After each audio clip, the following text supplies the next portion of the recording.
And we are live. Noise. Give everyone a moment to struggle on in, I guess. Yeah. Gives me a moment to open my stream snacks. Very important.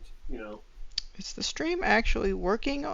Can you see? Because mine is not It's showing. live to me. Okay, it's just my Twitch app being weird.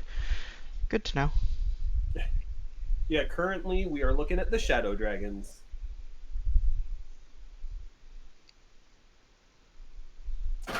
Kind of want this to start working, so there we go, because this is how I actually view chat. Viewing chat usually kind of helpful. Yes.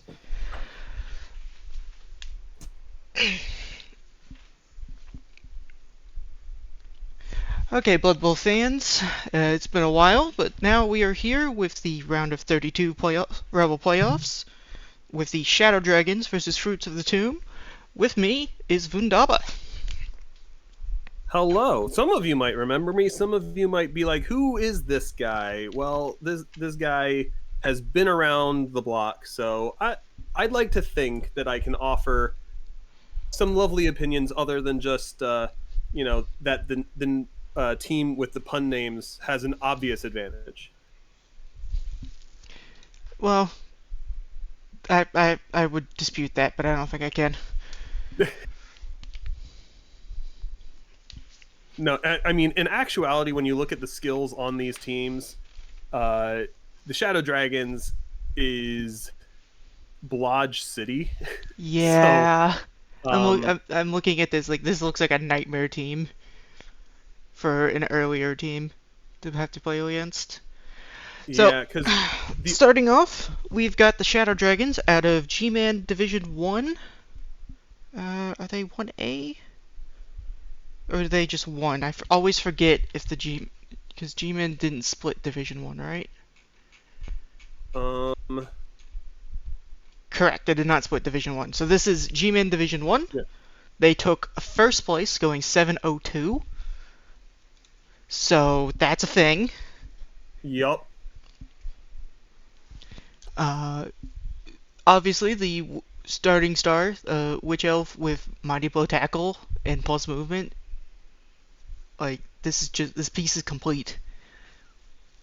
yeah, it and then plus movement to boot, like that's um Yeah. Gerlindra is like the epitome of like this is how you build an attacking witch elf.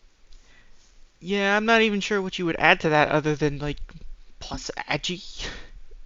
I don't know. Um, Leap, maybe? Yeah, Juggernaut's a decent pick. Um, it does allow you to fully utilize, uh, say frenzy on a blitz. yeah. Um, I think Incesticide's right. Juggernaut over plus movement, in my opinion. And then next you've got a Wrestle Tackle Witch Elf that's just annoying to deal with. Um, yeah, uh, that's the witch elf that comes in if they're trying to get that ball popped out of a ball carrier's hands. yeah, I feel like I would have preferred Wrestle Strip personally, but like I'm never gonna diss Tackle, especially because this is a Div 1 team, so like you kind of just assume whoever you're playing against has sure hands. And then you got 4 Blood Step Blitzers, 1 minus armor, and 1 with guard. That's just solid. Uh, Bludge, Runner, Wrestle Dodge, Strip Ball, Dark Elf Lineman, Wrestle Dodge to Fend. Fend is always good. I think the only thing missing from this team is Dirty Player.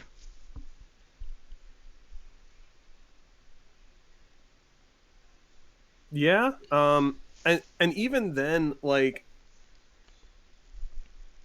going with the foul strategy with dark elves don't necessarily build the same type of like, in my opinion, they don't usually build the same type of like, well, let's throw the extra expendable guy on there. Yeah, Like dark elves with their higher armor, they usually are looking to have their players stick around.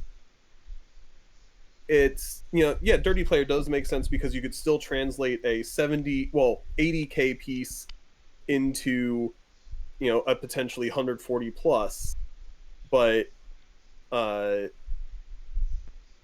there's part of me that, I mean, on this team with four blitzers all with blodge step, you could go for quick surround, foul, and then move on opportunities because, oh no, they're kind of stuck here. Oh wait, you blitzed them. Now they're just moving all over the place of themselves. yeah, So I could see a fouling strat as a sub routine with this team, moving forward. But like, I don't think they obviously didn't need it to get to this point. true.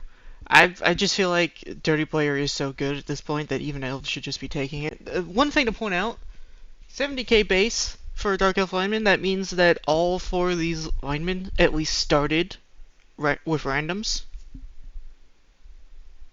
Well, so my curiosity is with how winning this team is. I didn't dive into their exact full history, but with how winning the team was, it stands to reason that if they didn't necessarily lose players to adversity along the way, and they were just winning that consistently, they may have been able to churn linemen to get those to get those lucky randoms to build cheaper linemen with relevant skills. Potentially, but there's also a lot of SVP in this top half of this team. Like, a plus move at this late. Actually, the way they display this, the new skill goes first. Does that mean that block was the last? They keep changing the way they display skill orders, and it drives me insane. So um I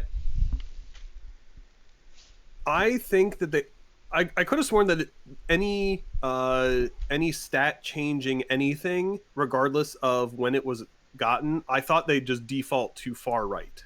That is possible. They can't be Now consistent with that stuff like said, this. with the change in Blood Bowl 3, where you no longer get the role to determine what kind of skill you're getting. I have noticed that there are more and more people that, particularly on these high scoring pieces, they will sprint to like a stat first, which you know kind of makes sense because each time you put it off, It you're gets so much more acquiring, expensive. right.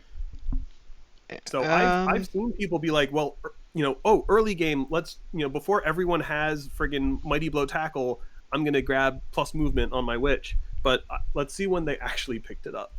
in game, they display last first, but in roster, it's in the regular order, but stats always go last. Why? Why any of that? Anyway, to avoid getting into the Yeah, the weeds, weeds. let's take a look at Fruit of the Tomb, because they should be starting soon. Going Oh to yeah, spoilers, wow, look at that. because from teams, I can see who's already left, and that's like a huge spoiler.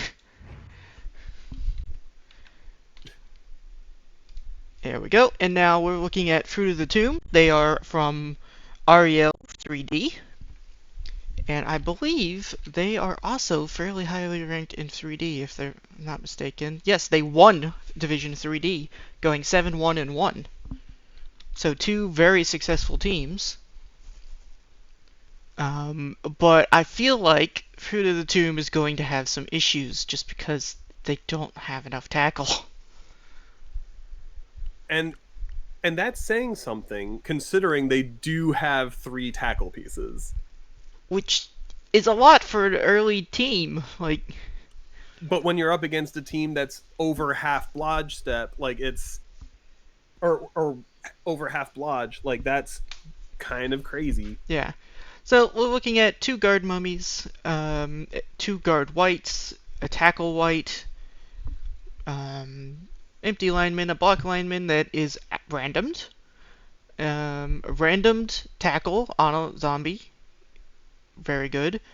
Uh, Kick on a ghoul. I'm not sure what the ghoul starting price is. That might be a random.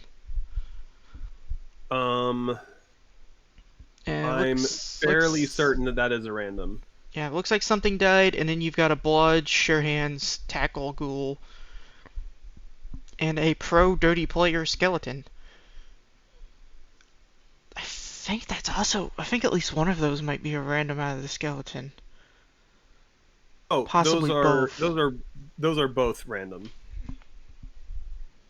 It's like all of the costs for players have changed, and I've still Yeah, not adjusted.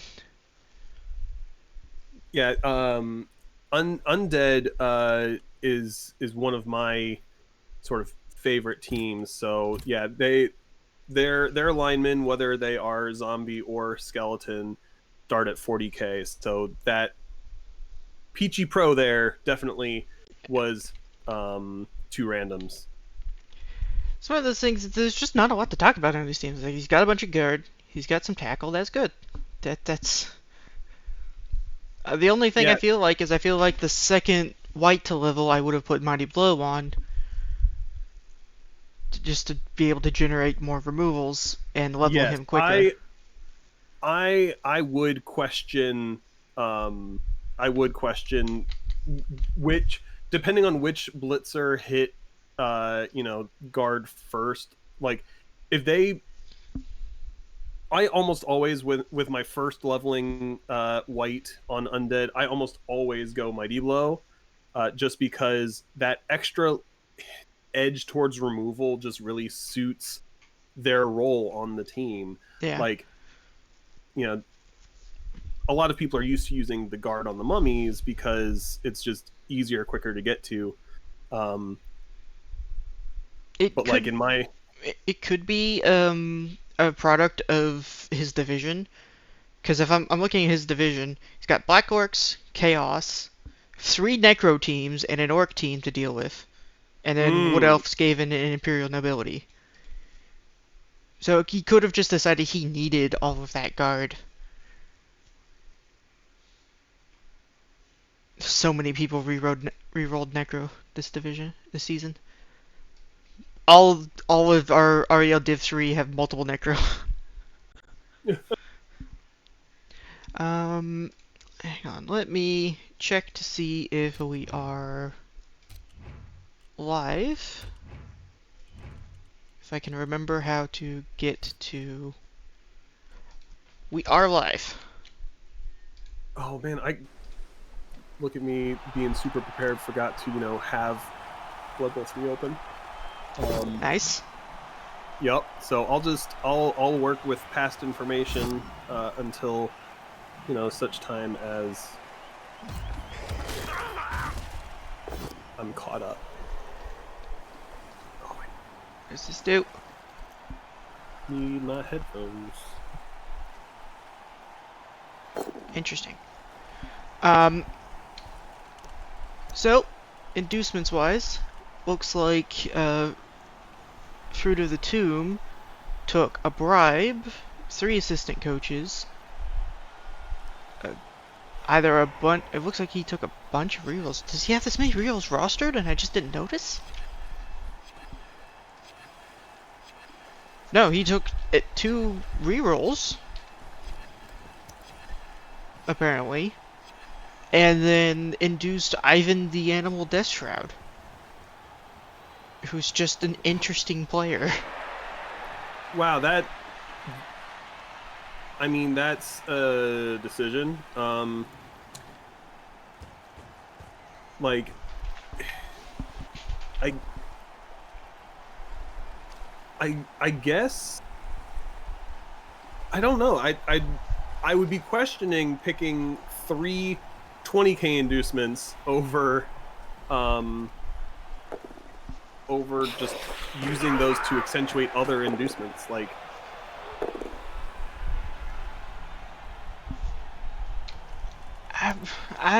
Yeah,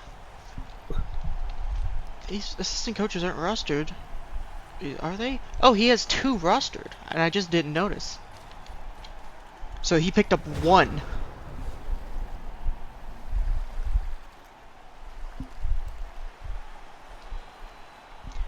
So he picked up 1 assistant coach and then 2 rerolls. I feel like going up to 5 rerolls is excessive.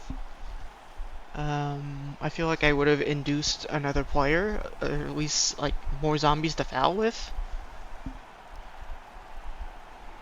Because the few times that you're gonna get one of these blodgers on the ground, you kind of want to be able to foul them. I do really like picking up Ivan because it provides you Juggernaut to deal with some of these wrestle pieces, and it's another tackle piece. And he sort of has pseudo Mighty Blow, because you can just apply +1 to an armor roll. And that text box cuts itself off. Well done. Only the finest programming here.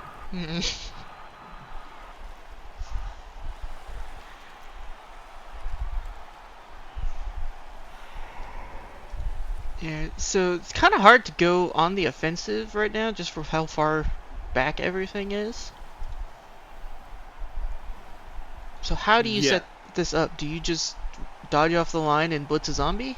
And just wait for him to commit to something? Okay. Winteros is going on the offensive.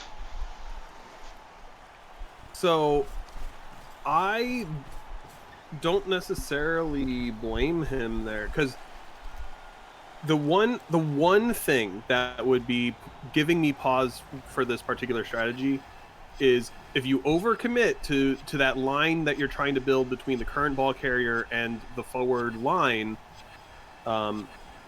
if you don't cut it off well enough, he does have the option of just going through, handing it off to Honeydew, and depending on who you've left in your backfield, Honeydew could be nearly unopposed. Like, usually it is not advised to throw all your pieces forward. So we'll see how much of his team he commits to this strategy. And maybe he's concerned that if Keith is allowed to just box up, he's never going to break that cage. A valid concern. I'm not sure this really stops the problem, though. Like, I guess you could blitz through and then get behind him and you kind of screen him off. That's fine. Gets the knockdown.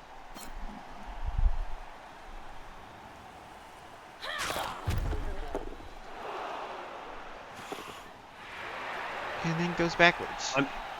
I'm on the one hand, I understand going backwards to try and protect the piece, but on the other hand, any room you give to create a cage or cage-like apparatus, you're really just sort of...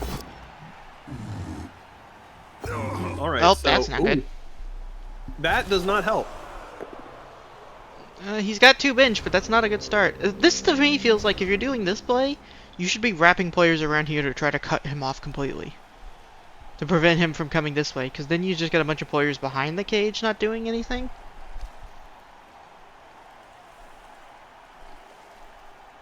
Yeah, like that's sort of what I was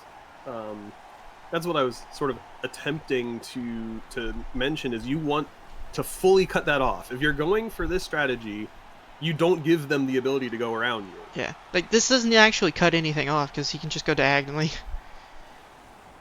And, you know, depending on how bold Fruit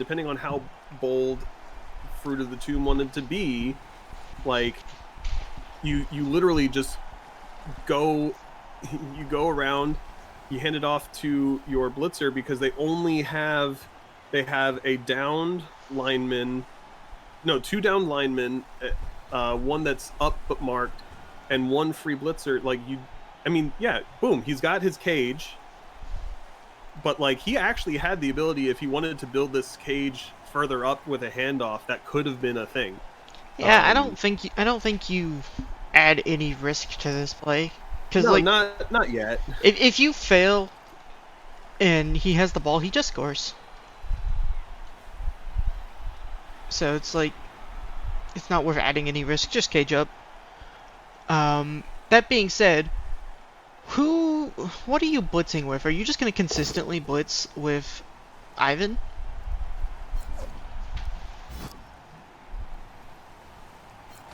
I mean, I would... That would break armor. Doesn't use it. No, because... I mean, it's just the lineman, but it's a good lineman. Wrestle, strip, dodge. But like Yeah. you're blitzing with a loner, but at the same time he's strength 4, so you can just blitz last, and he has pseudo mighty blow. Actually, wait, no, he used it. He did break, and it was just a stun. So that rule is now expended. I would have thought that it would have shown a indication that the rule was being expended, but that's what I get for assuming Cyanide would give us information. Yeah, you got to look at that dice log that just flies by, so it's really hard to look back at.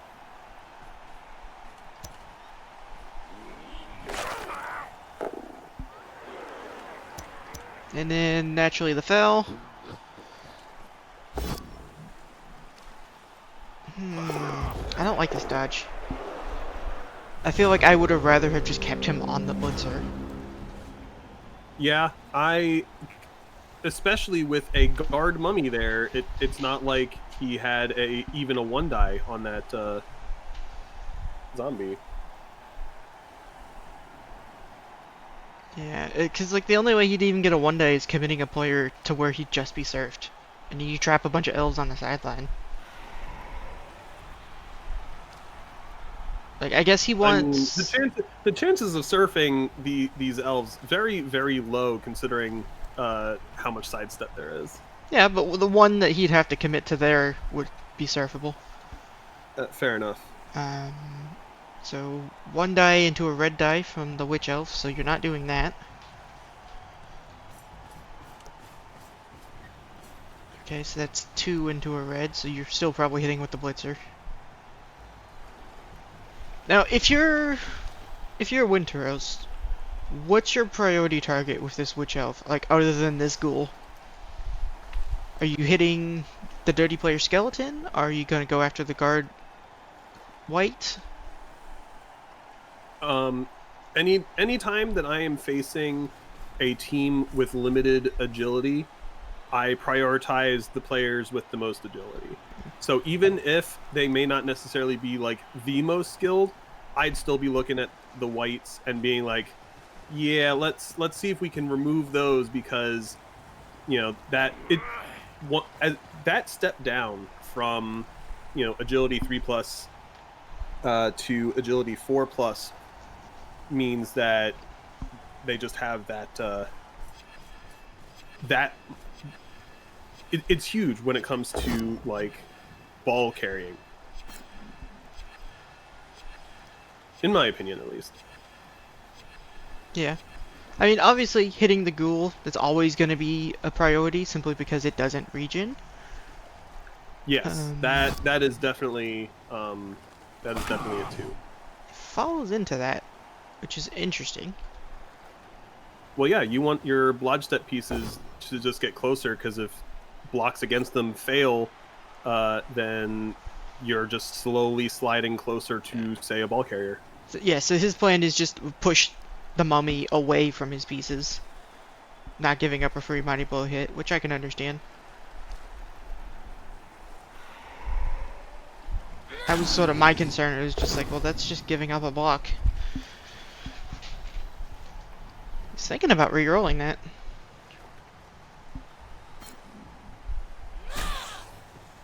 Does kind of get the witch elf stuck though, which is not great.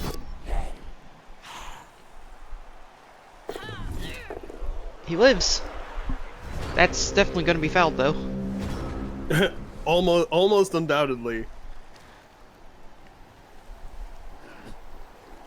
I guess the question just becomes what gets knocked down, and how good of a foul is it going to be because of that.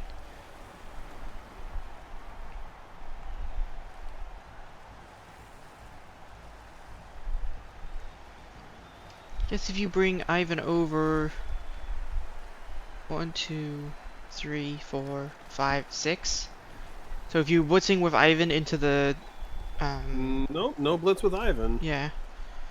If you're blitzing with Ivan into if you blitz from this square and you put the mummy here, that forces the blitzer away. I guess he could go up.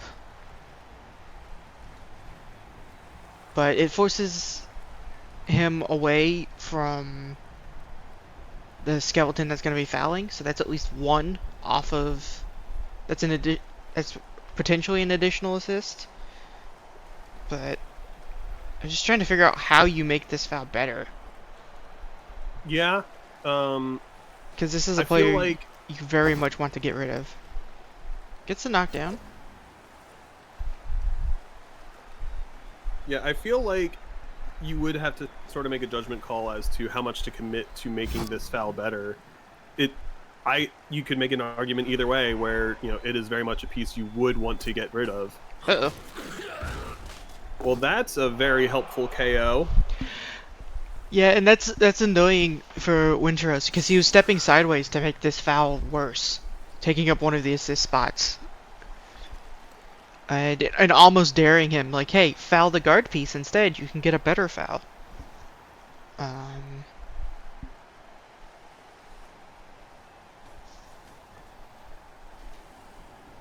Oh yeah, that look at this movement. Like I could. Let's see. I'm trying to count his other pieces here. So I will say the only problem with fouling that way means you can't move your cage forward. Your cage has to stay here, which isn't like the Not end of the great. world because it's turn 3. But with this much blodge step, like it's kind of annoying not to move forward when you can. One assist foul gets the KO. Yup. So we now got 2 elves KO'd and 1 injured.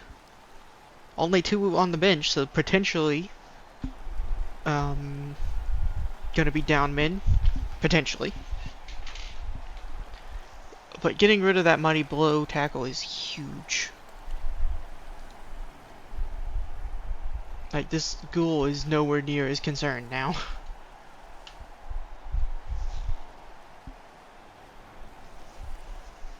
I guess now if you're Winteros, like, how do you play this? Do you still get in his way? Do you focus on preserving the team for the next drive?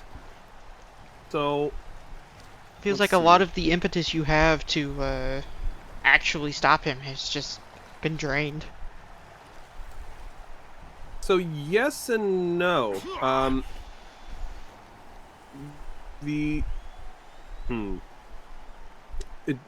This really depends on.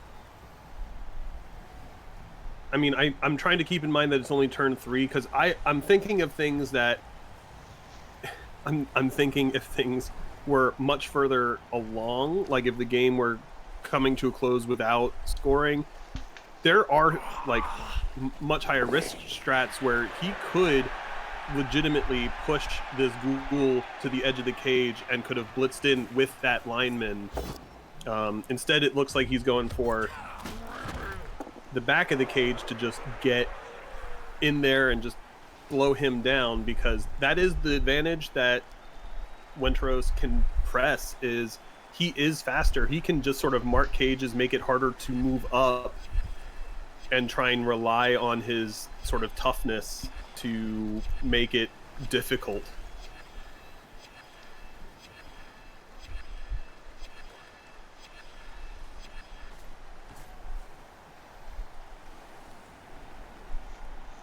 Yeah, now we're just seeing him put blodge step on the ball, which is potentially extremely annoying.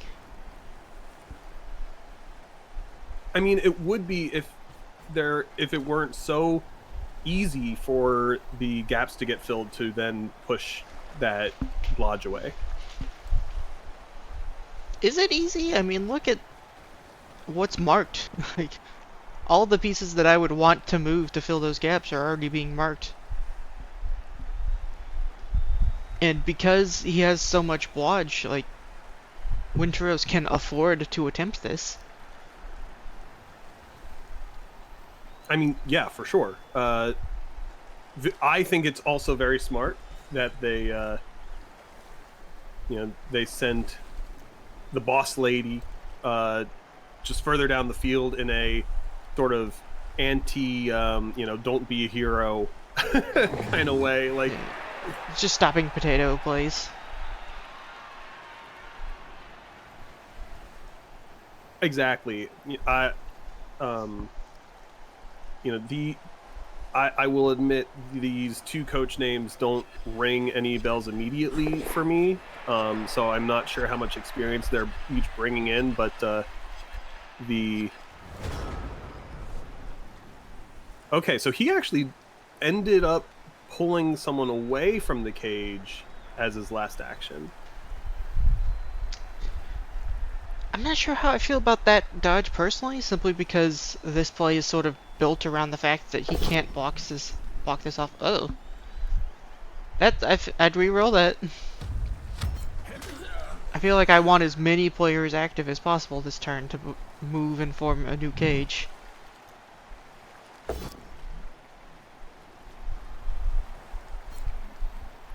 Okay, down goes the lineman.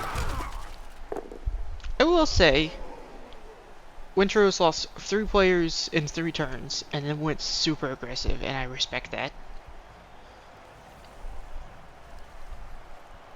Well,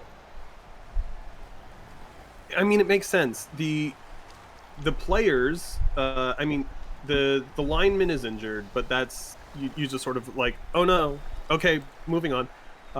The important players are KO'd, so by playing aggressively, if the other coach ends up scoring faster because of it, oh hey, that's that much sooner that you potentially get your players back.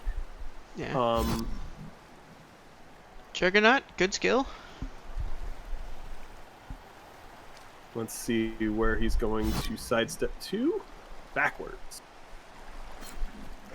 I don't like not following. You need to fill that square. Yeah.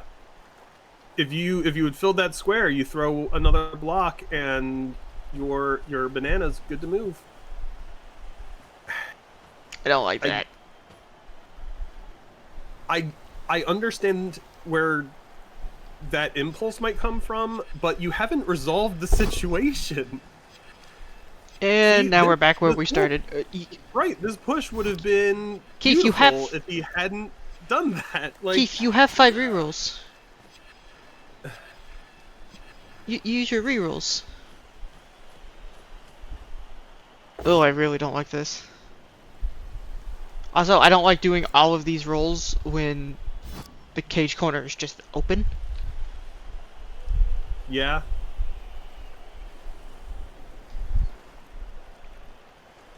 I feel like this ghoul just gets chain pushed out of the cage now. Right? I mean, yeah. What are? No, why would you actively remove a corner of your? I guess theoretically you can bring Peachy Pro in to replace that corner, but like, maybe. Yeah, I don't like this turn. I think this goes back to my problems with the last turn, and that it made no forward progress, and then he just got stuck. Now he's fouling with the cage corner. I'm wondering if. So, I know that in my personal experience, there is every so often a moment where you come up with a plan in your mind and you're about to execute on it, and then you accidentally do something else that runs counter to that, and then you realize what you've done only after you've confirmed the incorrect action. And then from there, it's sort of like a mini tilt that's like self-contained within the turn. Nope, there's a knockdown. Is he gonna push With the the chain push ghoul? of the I would probably be pushing that ghoul to where it can get blitzed. That I mean, if you just wrestle lineman looking sharp. push into the zombie and then stay, you can blitz from either direction. You can still blitz from this direction, so it's like Oh, fair. sort of 6 of one, half dozen of the other.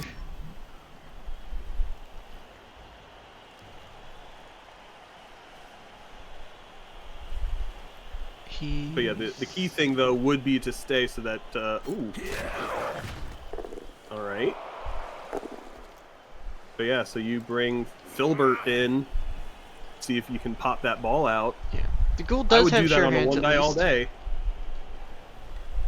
Ghoul at least has sure hands, so you're looking for wrestle or pow.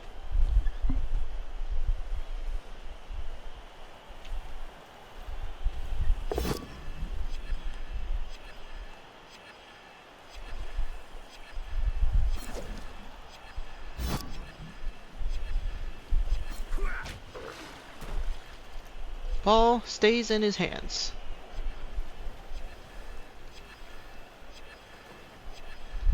Now the question becomes, how do you get in his way still?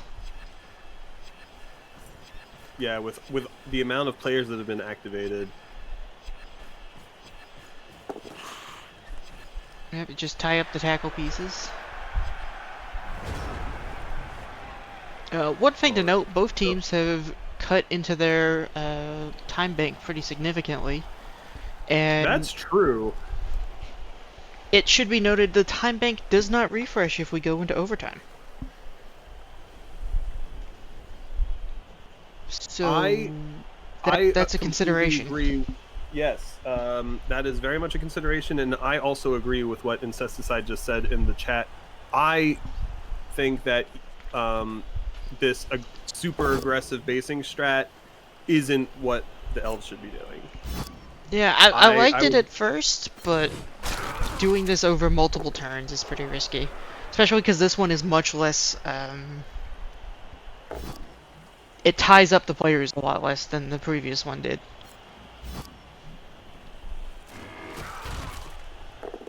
This just feels like basing for the sake of basing as opposed to working at a goal. Right. As it stands right now, I'm trying to see if you were willing to use... Who's throwing that block? Oh, okay. So I was gonna say, if Tangerine were throwing that block, you could then move Smack and Strawberry in, and you could have then tried to hit that Blodge Stepper on the corner. Like, you could have freed up the ball carrier, because right now the elves only have that one Witch Elf back. Oh, And that's another KO. I mean, yeah, this is potentially huge attrition-wise. I don't like doing that block. The block is not relevant to the cage. Not yet, anyway. So my concern is we have to move forward soon. Yeah, that's why I was looking so much at how do you, because he was how do you get Idrelin out of the way?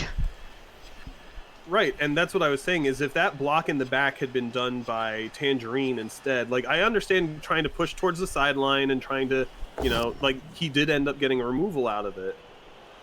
This is another ball carrier block? Guess because the ball has tackle? I mean, I guess it does sort of force him to sidestep away so that he's not based by, like, 4 people. Or fouled by 4 people. Well, that's what I meant, based to then you get, like... But the thing is, now so many players have moved that, you definitely foul this fend lineman here, right?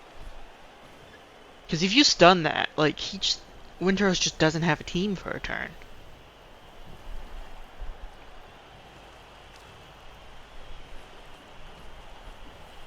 I feel like I would have positioned him forward of the cage, personally.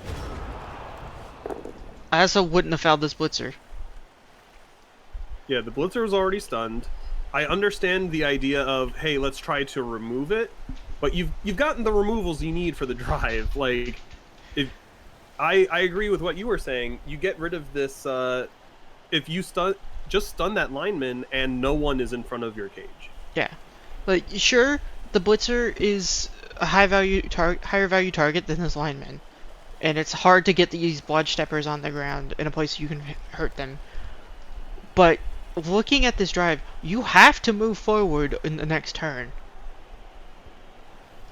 You need to make some significant ground in the next couple turns. Yeah, like you would definitely want to be. I would be trying to get into scoring position to have the option of scoring on 7. I realize that that's probably counterintuitive, because why would you give your opponent a turn on purpose?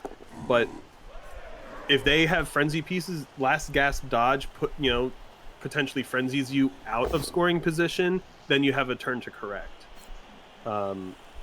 It's like I never discount a good cage diver potentially ruining things on the last turn.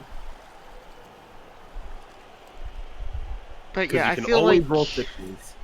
feel like my play, I would have positioned Peachy Pro like either opposite of the guard or one to the left of that space, and I would have fouled this Fend lineman almost certainly.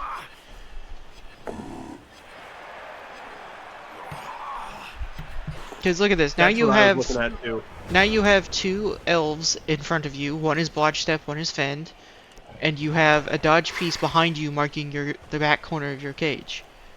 You could have just had one player in front of you, or he would have had to bring in the Witch Elf. This is a first action loner block that I would not have done that first. I guess he's decided he's going to the left. No, you don't go to the left here. I understand the sidelines being more dangerous with with frenzy pieces about, but I like, yes, Fend is annoying. Is he just gonna try to go through this blitzer here? But I mean, you've got a 2-die block. You just blitz in with that mummy. Why would you go through the blitzer? I mean, I guess it's slightly easier to arrange that block. Sort of. This block makes Ivan's block even more confusing to me.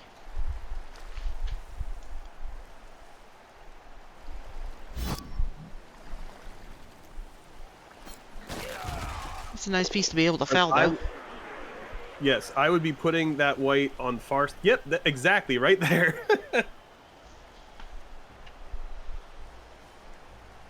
Now. We have to be real careful, though, because this is looking like it's going to be an extended cage, and this Witch Elf is just going to come in.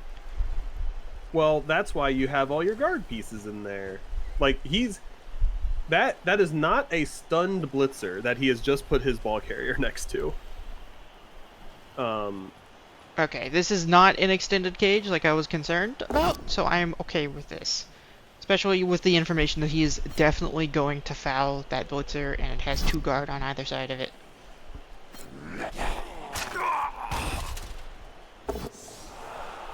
Another cheeky KO. And then here comes the foul. It's There's now the stun. Trouk, if there is a way to swap sides of the camera, someone needs to tell me, because I have been trying to... Oh, hit C. C cycles through the camera. Does it really, like, cycle through sides? It cycles through the way the camera behaves. Oh, so you hit it until it says, like, the rotatey. There we go. Okay, why is that so hard? Why can we not just have a button that switches sides?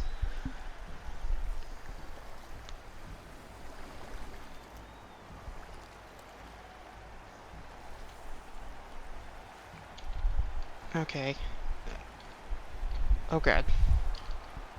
Now to There we recalibrate go. our Yeah, now it's disorienting just because I was looking at it the other way. I should have done this immediately. immediately or the next drive. But yeah, I mean this looks fairly open going forward for the undead now. And Oh, that is a fair point. Hit Y 3 times.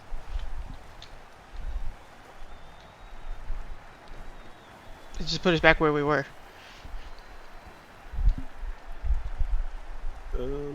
Oh, they want inherent skills gone. Yeah. I understand. Wait, that's not right. What in the world? You can remove skills only for one team? That's so weird.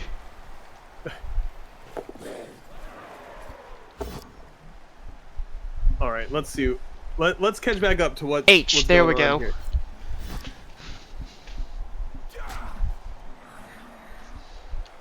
Okay, so these elves have very solidly gotten in front of the undead here. I got so caught up that I was just like, wait a minute, hold on, how is this? But I guess this is part of the reason that I was really hoping to see more forward movement. Honestly, I don't think I'm concerned about this. Guard into the space in between the Witch Elf and the Blodge Stepper.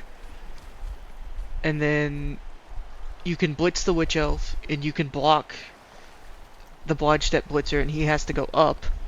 And then you just go to the right. That gets you in range of scoring. And you've got most of their team stuck.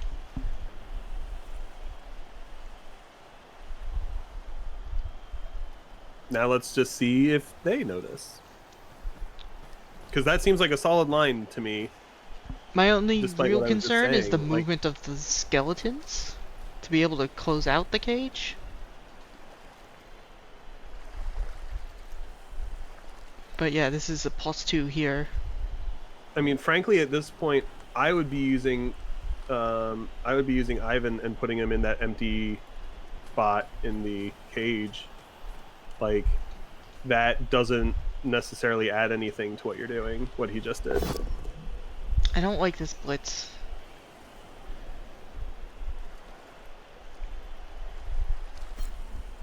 Oh, this is definitely a... Oh, I'm blitzing from the square so that he's away from my ball carrier, but now you don't have... You can't wrench that. I mean, I guess you can, at this point, break to the right. You just don't have much support pieces. Like, I mean, I guess you can still get in range. Like, it gets you to this square, which is 1, 2, 3, 4, 5, 6 away. Which is kind of the distance you want to be. But all your support pieces can't afford to take that extra step to the side. Like, I feel like you needed the blitz for this Witch Elf. yeah. Because if the Witch Elf were on the floor, then the potato, much more viable.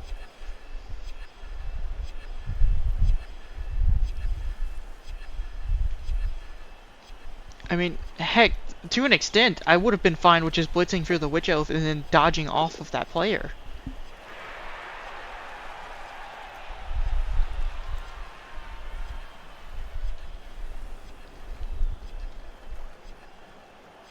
I'm just trying to figure out where he's planning on caging now. He's just planning on doing a bunch of rushes to make the cage. I mean, it's not going to be a cage. He's building a wall. 1, 2, 3, 4, 5, 6, 7, 1, 2. Yeah, like Let's just bring it all the way over here and then put a player behind. Nope, no. Oh boy. He's making a and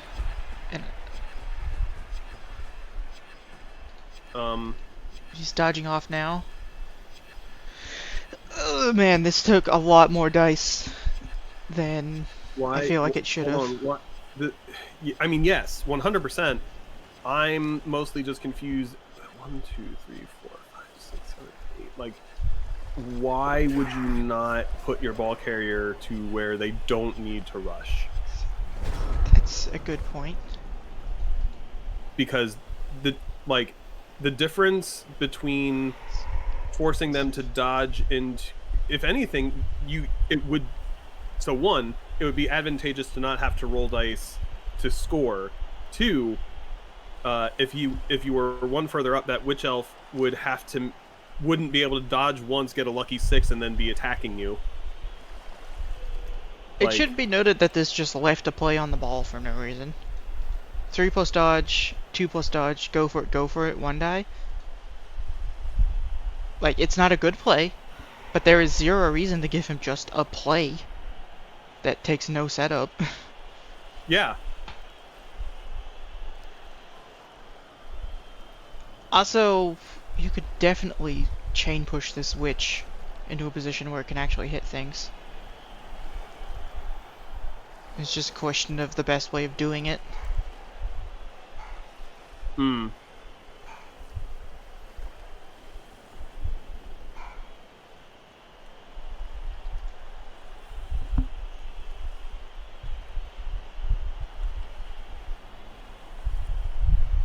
Yeah. But, I don't know, like, that entire turn just felt like a symptom of the drive was... he never moved forward.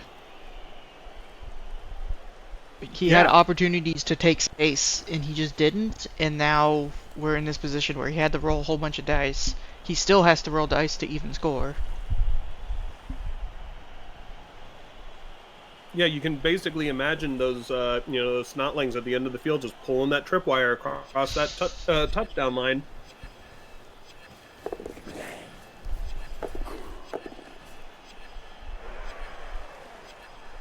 Is he looking for to make a 2 die?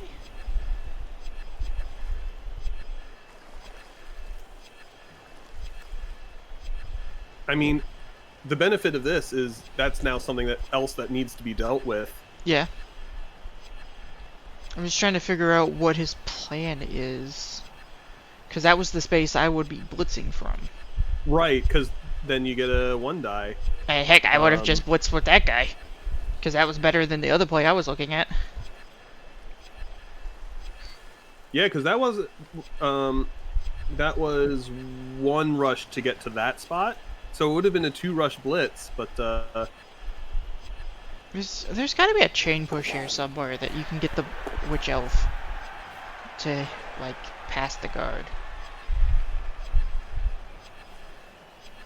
I'm just not sure. You can get it. I'm just not sure if he has enough players. Not with the amount of commitment that's now happened. I think there's the possibility that may have been something else before, like an option before. But there's part of me that's like, if you just stand up Zadris, leave it there, and then you just go for the dive here, you dodge into 4 tackle zones, and throw some red dice.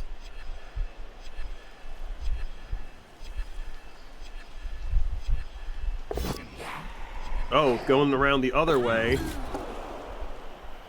I feel like I might have rerolled that, but at the same time, this is not awful. Yeah, you've set up, you've created a fairly big problem because, well, actually, hold on. No, you have not created enough of a problem. It is easy enough to hit that lineman and go diagonally, and then you've got enough.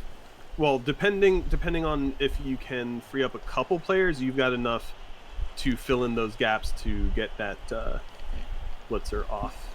I feel like part of me would have gone for the easier play of getting this Dark Elf lineman back into the scoring threat position first, but that's because I'm greedy.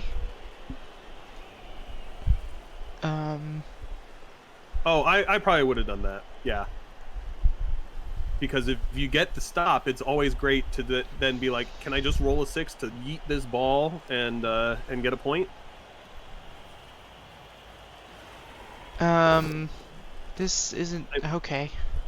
I mean, he got the knockdown, so there's that. Literally, all he needs is one of these 3 players to just move to this square.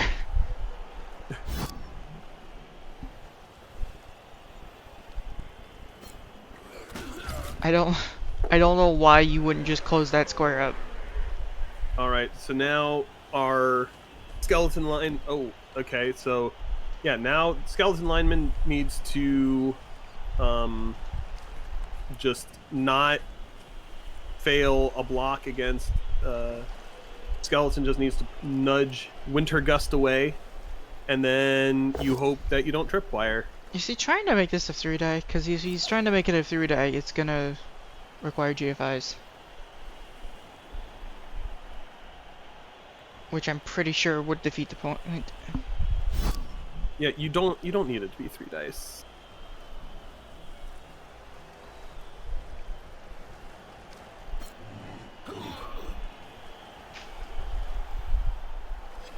Yeah, I don't like taking that block at all. Just throw the block. Yes, it is a non-block piece throwing it, but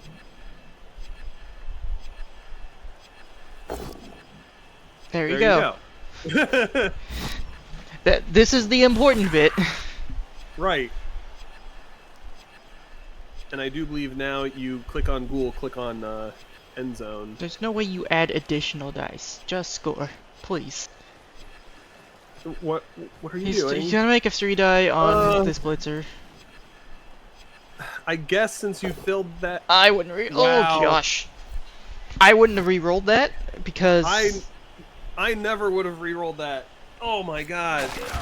And that was nearly trip goals. Like I am okay with a block 3-die hit. Oh my gosh, he's fouling. He's insane. I am okay with the 3-die hit, if only because he had a reroll, and he has 2 rerolls. But rerolling something that wasn't a turnover is insane to me.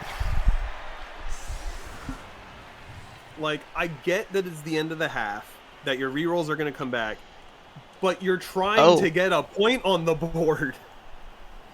That's not a good start. Oh boy. Oh no. That is a single Dark Elf KO returning.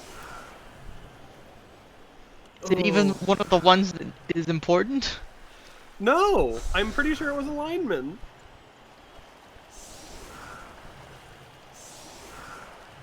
Oof. Yeah, it's at least the good lineman that came back, but yeah.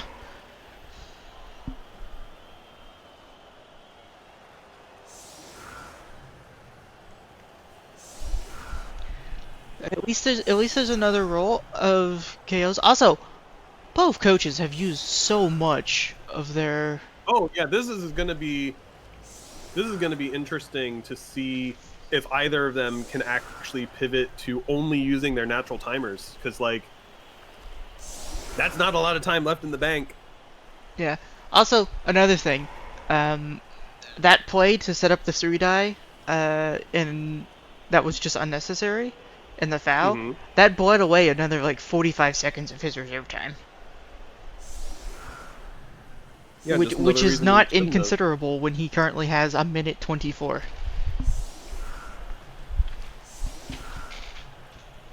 And I'm all for saying, hey, take your time, make your decisions, because I have been that coach in playoffs that has rushed a decision and made mistakes that are silly. But you gotta manage your clock. Yep. All right. So to speak on the current situation, you know, a lot of coaches, probably if you know, not too many that are actually watching the playoffs here, but a fair number of coaches might be like, wait, you defend against a one-turn touchdown by bringing all your guys to the back line. Well, that would help enable the one-turn touchdown. This is actually a pretty good, you know, defense against that chance. Yeah, just leveraging the natural strength he has. I actually kind of like this. Yeah, he's just basically saying, I dare you to try to make something happen in one turn. Yeah, and Winteros is just setting up for the extra turn potential.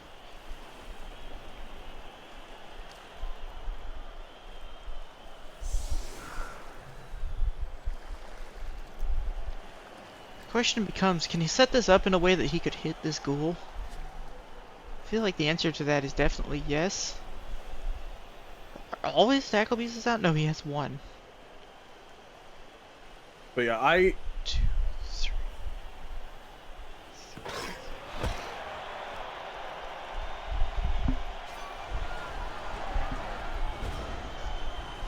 Ooh,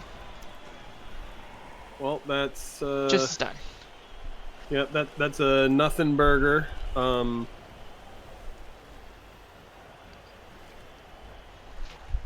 trying to figure out like if so I'm not I'm Dark Elves. I'm not scoring. Where am I putting my effort in? Like, which piece am I blitzing? There's part of me that's like, do you go for the cheeky tackle zombie in the back and just see if you can, kick him over? Like, Genuinely, with that, I'm looking at if there's a way I can move this mummy and foul the guard tackle white. I I don't mean, think it's possible because of the player limitations, but I'm at well, least so here's the considering thing. it. So, oh hey, look, it's like they heard me. Because the thing is, it feels like tackle Ugh, was a huge he's fine. factor. Just a stun. Um, okay, so going for, I'm guessing, a vanity pass in the playoffs. Well, what else is he gonna do? Yeah. There it is. I very well might have. Oh no. Oh, Witch Elf still out, but a couple KOs back. So that leaves us with 11 players for the Dark Elves, but that is the one player that you really wanted back. This player who got KO'd like, was it turn 2, turn 3? Yep. It's just not come back. That's a big deal. Yeah, because when you're, especially if you're down by one, that high movement piece is just sort of like, I'm threatening to score every turn. Yeah.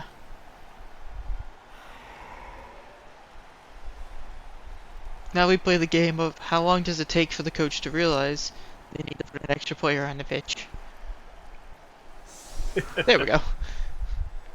I've done that so many times of like, why is my setup not valid? Oh, it's because Yep. the player that was in my saved setup is not here. Yeah, I do wish that it's weird because every so often the game is very smart about like, oh well, no, you got to pull players off the sideline. Then I think it's if it's a user defined formation, it's like, oh no, I'm not touching this. It would be nice if it was just like, I can replace like with like. There is a lineman out, I'll put a lineman from the sideline in. I mean, that's what Blood Bowl 2 used to do, was it literally went, okay, there's a hole in this formation, there's a player on the bench, I'm gonna pull the next player off the bench and put it in that spot. Yeah. One suggestion I would make to the coaches out there that are listening that haven't put the effort in, take 5 minutes, define a few of your favorite starting formations with your team on the team page, because especially if you're a coach that finds yourself eating into your timer just a little bit, like with just random things, being able to just click through and be like, oh, this is my usual offense, and start there and make small adjustments, that can just help. In my opinion, it is worth the 5 minutes to preset some formations. All right, so let's see. Speaking of formations, we've got the runner back. Makes sense. Should be noted that Keith has rolled a prayer to Nuffle that arguing the call is now a 5+ instead of a 6+. Oh boy. Not amazing, but especially because he has a bribe. But I mean, it is literally like now a 1 in 3 as opposed to a 1 in 6 to preserve the bribe.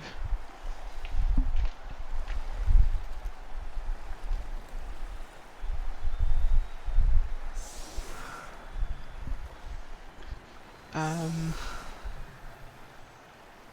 yeah, so attacking into this line of scrimmage just seems really hard to me. Probably be doing like the bare minimum to mark it so that if they get some sort of special kickoff effect, Like a that blitz. all of those players on the line are marked and therefore can't participate. And then I would just be focused on going around to one of the more open sides. I'd just be like, no, I don't feel like it. Yeah, I feel like you just put 3 players on the LOS that tags everything and you just walk away.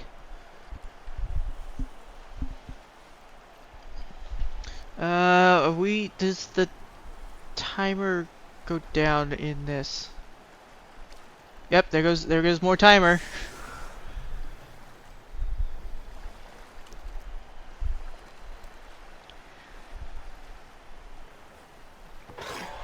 Yeah, I'm waiting for one of these coaches to have sort of a big defining turn that we obviously see what they're driving at, and then their timer runs out and they just don't get to execute. It's almost certainly gonna happen at this point. They use so much of their time in that first half. I don't see, and like the complexity of the game hasn't really changed much. There's just as much sidestep in play.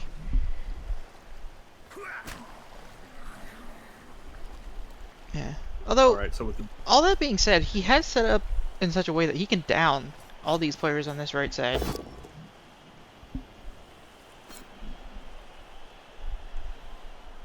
okay, zombie going down.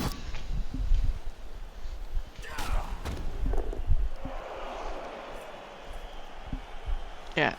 So, I'm not gonna advocate like rushing, but I feel like with simple turns like this, I would be going through them as quickly as possible. Oh yeah. Like, I'd be thinking about my next move as I'm executing the current one. Yeah. No It knockdowns is for all a these blocks, which is a bit unfortunate. yeah. What else is unfortunate is the runner doesn't have a lot of movement to get the ball and then try and get towards that right side that has most of his players. Yeah, he almost has to pass to, like, this lineman. I mean, that is if he's specifically trying to get the ball to that side. With oh, for a second I thought he was about to like Pass with pick the it up and lineman? like something weird like that. I guess he could pick it up and just walk backwards, and that's okay for right now. Yeah, because I mean that is the thing is any of your players is a 2+. So like you just grab the ball. Oh boy, you just grab the ball to have it. He might have to GFI a square. Although with this screen, I think that's okay. 1, 2, 3, 4. All right, so Yeah, he's fine now. yep. This is how elves play: fully detached, and basically threatening. Oh, you don't know who I'm gonna hand this off to or pass it to or whatever, and threatening to just convert that into a touchdown. Granted, it's only the one player that's in scoring position, but it's one of those things where, especially at this moment, I don't know if I would go with a 2-turner though. Like, I could see arguments either way, but if you go with a 2-turner, that is just well, you're not doing it now. Yeah. So are you looking to go into overtime? Well, no, so that's the thing is I wouldn't be looking to go into overtime, but if I give my undead opponent 7 turns, the chances of them making their way back up the field, because the only like you would think you would, or at least I would think that these Dark Elves are built more for the attrition, but they haven't been able to remove the tackle, and the tackle keeps being problematic. I don't know, I'm looking at it like you got the crap beat out of you your first half. It feels like you want to make something happen early in this half instead of So going at the into very overtime. least, you're going to overtime. I feel like I'd want to try to turn him over and avoid it entirely. Especially with my Mighty Blow player being out, so I can't, like, set up some attrition of my own. Yeah, Oh, unfortunately that's a foul. now. Hmm.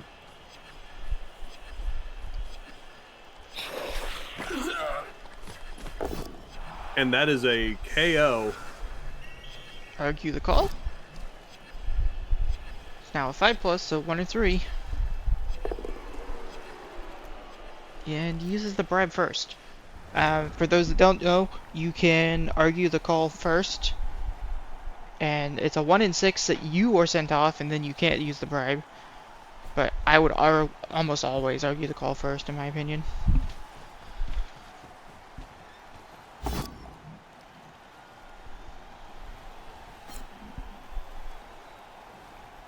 At this point, it looks like he's sort of playing the haha, I faked you out. Well, no, the runner could like only get up to the line of scrimmage. Yeah. He's just leveraging his movement advantage at this point. In fact, he can one die the guard white, and he can bring his other players through on like relatively low rolls.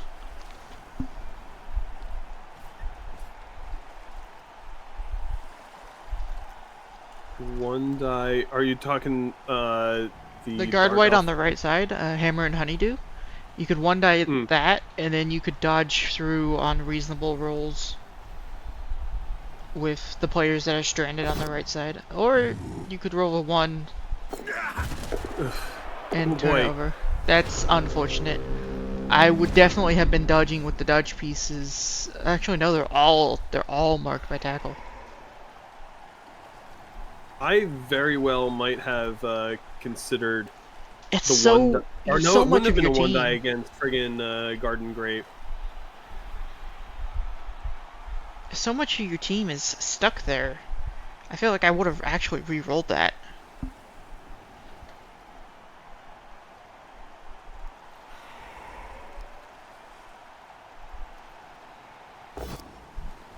I think it comes down to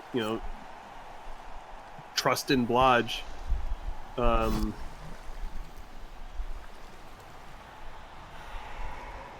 Because the thing is, there are only so many tackle pieces, so that's only so many tackle blocks to throw. Yeah. If you manage to get pushes on those, it's up a decent bit. Ivan is gonna continue to be a problem though.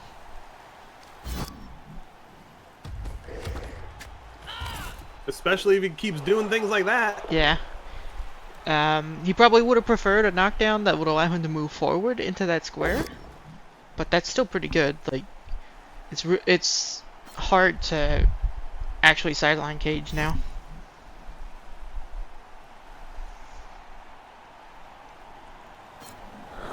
Also, we're gonna need to pick up the pace in this turn just a little bit, because we're gonna start burning time soon.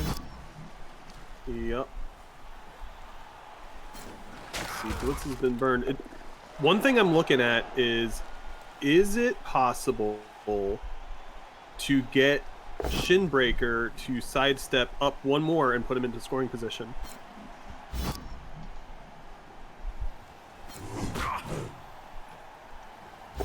I think with the way some of these are... Ooh, that doesn't help.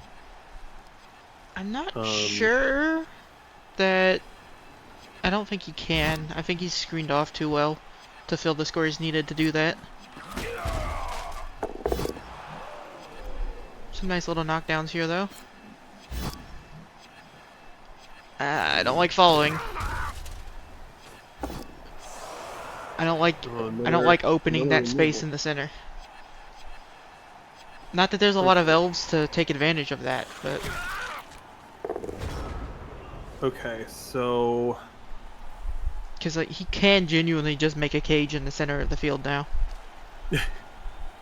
which I feel like he shouldn't be allowed to do. This few elves.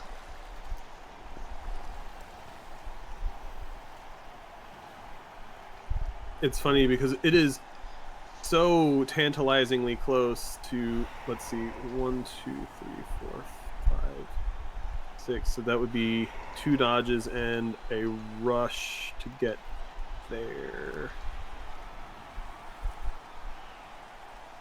If you go 2 rushes, so 2 dodges and 2 rushes, and you could then stand up the Sea of Malices, throw a blitz, and try to sidestep Shinbreaker into scoring position. What I'm seeing doesn't even involve rushes.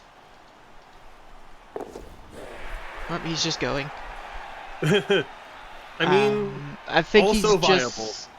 Is he just gonna He make might a just go with sideline the idea cage? of a modified sideline cage. Basically, the idea is if he declares a blitz against his runner, he can have 2 blitzers there to just catch a dump off. Yeah. But the way I was seeing it was you move Volker the Irresistible to the square that's adjacent to all those linemen. Mm-hmm.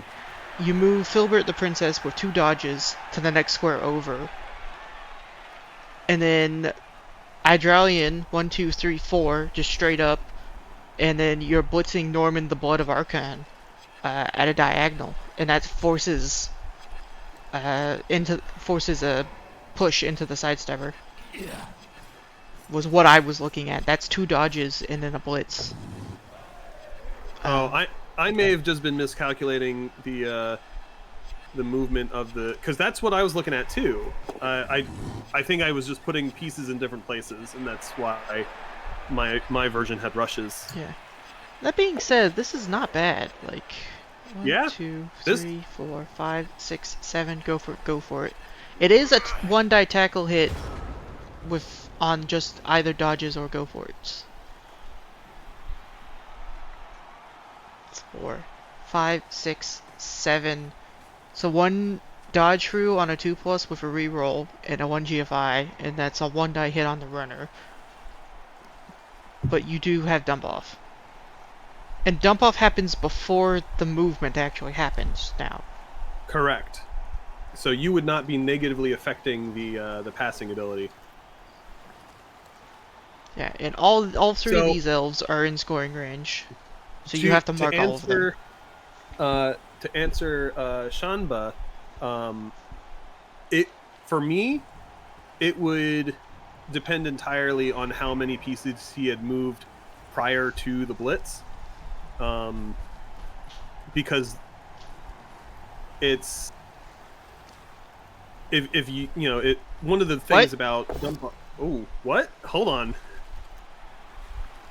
I don't know what the plan is here. Um. Also, loner blitz real early in the turn. Don't like it. Oh, so that's one reason I probably wouldn't have used dump off. He has disturbing presence. Yep, that's maybe so. It's a -1. So that would be like a 3+, 2+. Yeah, it's it would be a 3+3+. So I guess we're just gonna go with multiple tackle piece. No, okay. So you're leaving a kind of sizable gap there. He has the GFI to get Keith. pieces back here now. I'm a little confused.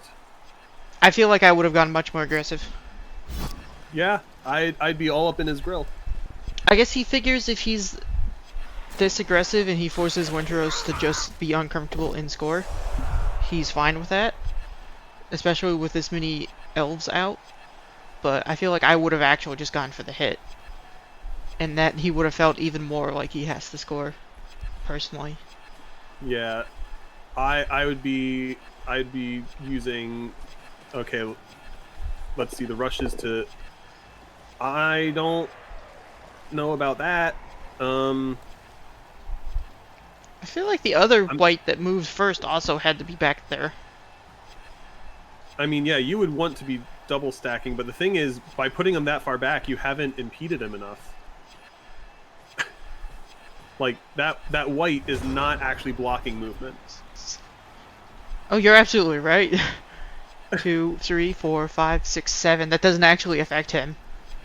So Nope. all he has to do is get a 2-die that's pre-set up for him Like, on Ivan Death Shroud, and he just walks away. Like, I would legitimately, I would have Honeydew 2 squares further up.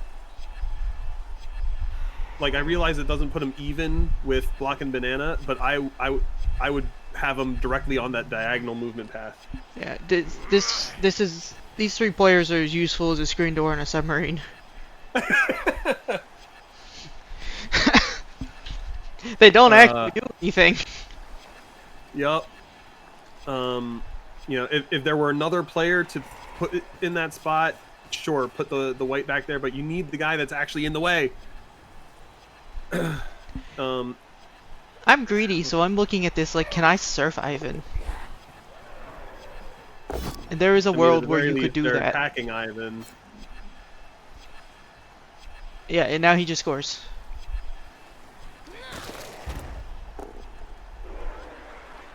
I guess Winteros, if you're looking at this, like, you don't have to score.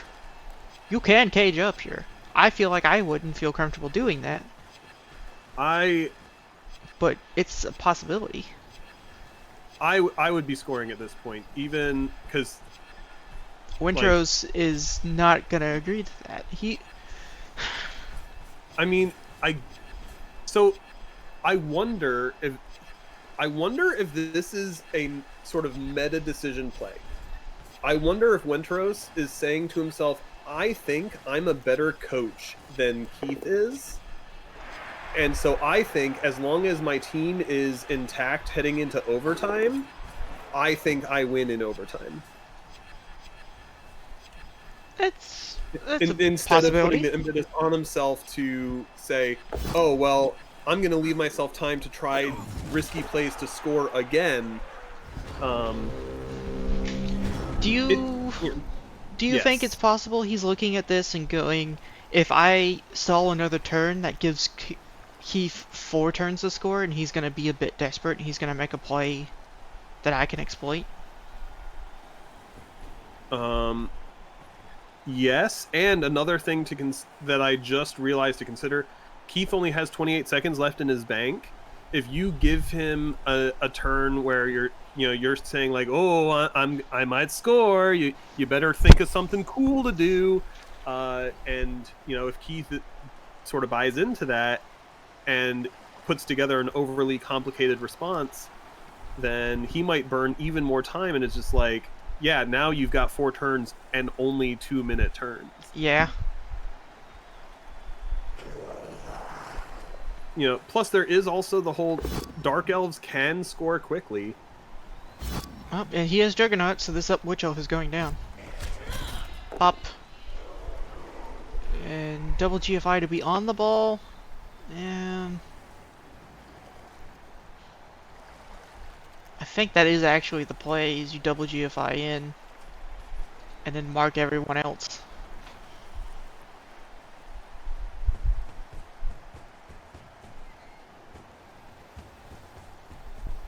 Well, they said I took the risk in throwing a Loner Blitz first. I'm going to go ahead and not GFI as well, which I can kind of get behind. Like, the problem with this is it's just a 2+ handoff. I mean, yeah, you need to have gotten players on the other side of this equation, because it's a 2+ either handoff or dodge. He's gonna foul this line elf, isn't he?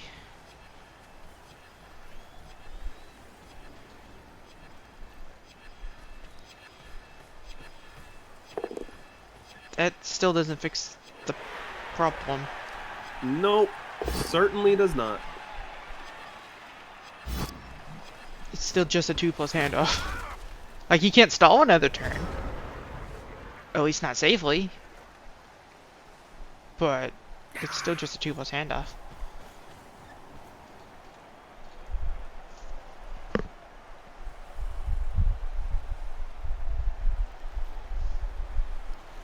Also, that's the other thing of why I would have GFI'd to bring the Death Shroud in. Because at least one GFI puts all these players within Disturbing Presence. So a handoff is riskier. Yeah, I think that's just another case of bad ordering makes it like ickier to do certain risks, because like if I were moving Ivan later and I had put maybe someone else, if I had responded with something else first, because it throwing a block when you have block with a guy with loner, sure, whatever. If it's 2 dice, I'm down to do that fairly readily. Is Winter stalling? It looks like it. That's either that or he's gonna do a bunch of stuff and then 2+ dodge. Except if you were gonna do that, you could do stuff to then prevent the need to dodge. Like he's stalling. All right. This is bold. It's the only threats are on this left side.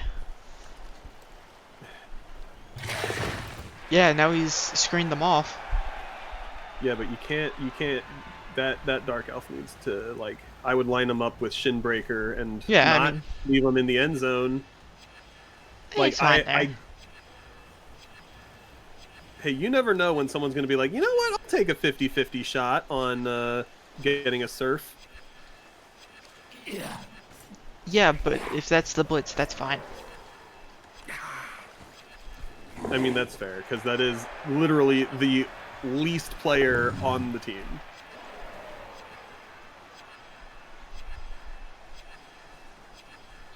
Yeah, now you have like a... Oh, never mind.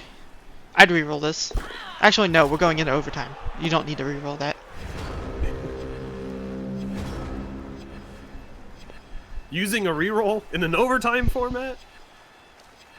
And, by the way, 45 seconds time bank for Windrose, 23 seconds for Keith. So, we're almost certainly going into overtime with no time bank.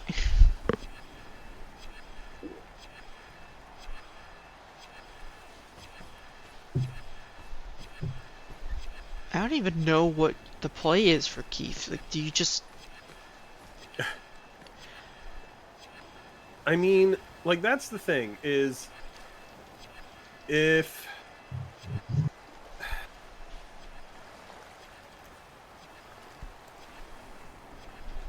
you're willing to take to actually hit the ball is a lot of dice, so it feels like you can't do that. Gets a knockdown on the Blodge Stepper. That's a good start. Yep. So now he's just gonna go pressure the ball and force a 2+ dodge off. So yep. So that as long as that body is on the field, you're forcing a dodge or jump.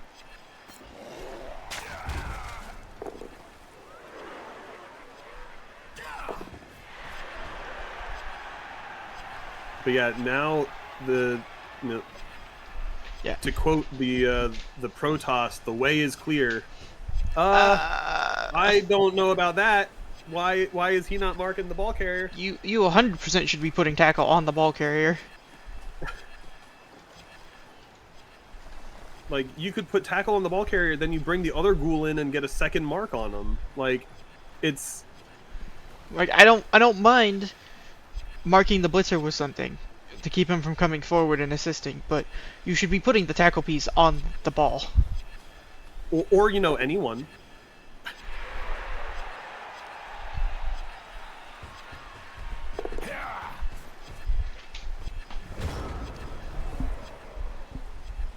Was maybe that was a bit of time pressure? You didn't think about it? I It's feel like you possible. absolutely should be putting tackle on the ball here, just no question. Because his only real option is a 2+. Yeah, these two ghouls should be reversed. It should be Kick and Kiwi facing off against the Sea of Malices. That said, I believe that turn is the least that Keith ate into his time bank. Only 4 seconds. The least in terms of total amount, not in terms of Yes. percentage of remaining time bank. Um.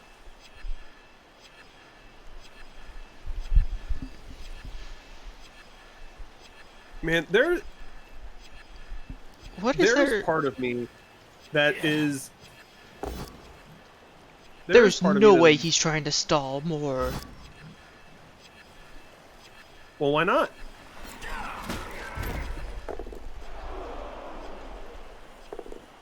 Okay. Okay. I was like, there's no way he's gonna try for more turns out of this. Now, the funny thing is, depending on how, ooh, All the important pieces are back. yep, That's a lot of returning KOs.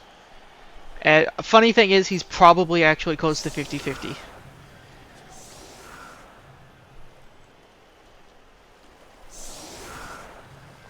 So now Keith has 3 turns to score, which is doable.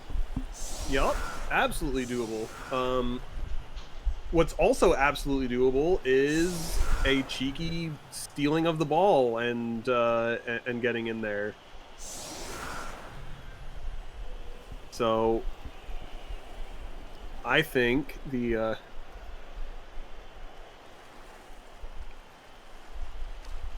hey, Shanba, when you're questioning this kind of thing, just remember, anything's possible. Just some things are not very likely. I will admit, running through this much blood step in 3 turns can be a bit difficult. But I think he needs to be setting up more players towards the right-hand side so that he can actually screen off more efficiently. I think he kind of just has to give up the possibility of a blitz down the left. If he wants to end it now, if he wants to go, if he's fine with potentially going into overtime, this formation is fine to me. Hey, quick reminder to maybe flip the camera around to be behind the Good point. undead. Ooh, pitch invasion. We've got a stunned blitzer. Stun blitzer and a stun lineman. This lineman doesn't matter. He's basically out of the play other than he was going to walk up and probably mark a blitzer. The white being down is kind of annoying. Well, yeah. Oh, I didn't even notice that the zombie was also tagged. Now, one thing that let's see. So on the line are non-blodge steppers. There's part of me that's like, instead of committing so many pieces to that line of scrimmage, if you just rely on the mummies to sort of get a couple hits in to have your higher movement players, you could try to wall that off fairly effectively. I feel like the correct play was to follow that block, right? Oh, for sure. I feel like you want that lane where the mummy is standing clear.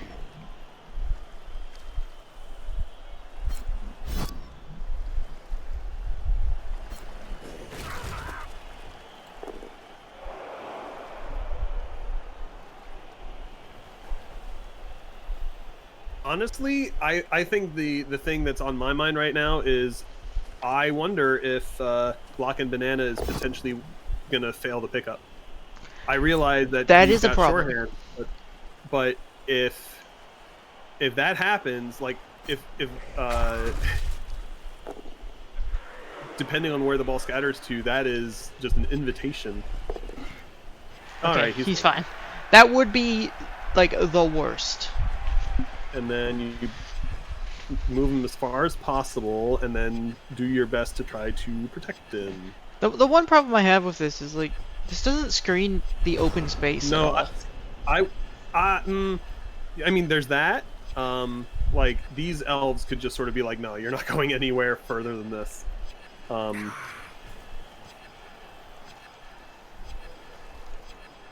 So he needs to move maximum squares. Yeah, he needs to move there's 7 both there's turns. part of me that's like,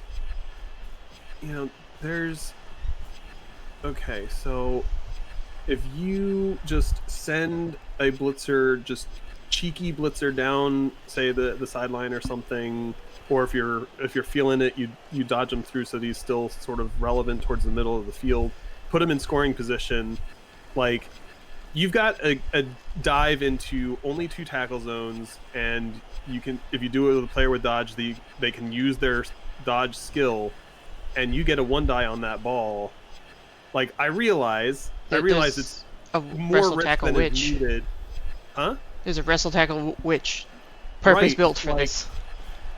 Like, it just that's what I would be potentially looking at. Sure, then getting your hands on the ball would be real hard, because from that angle you'd have to be hitting them left in some capacity.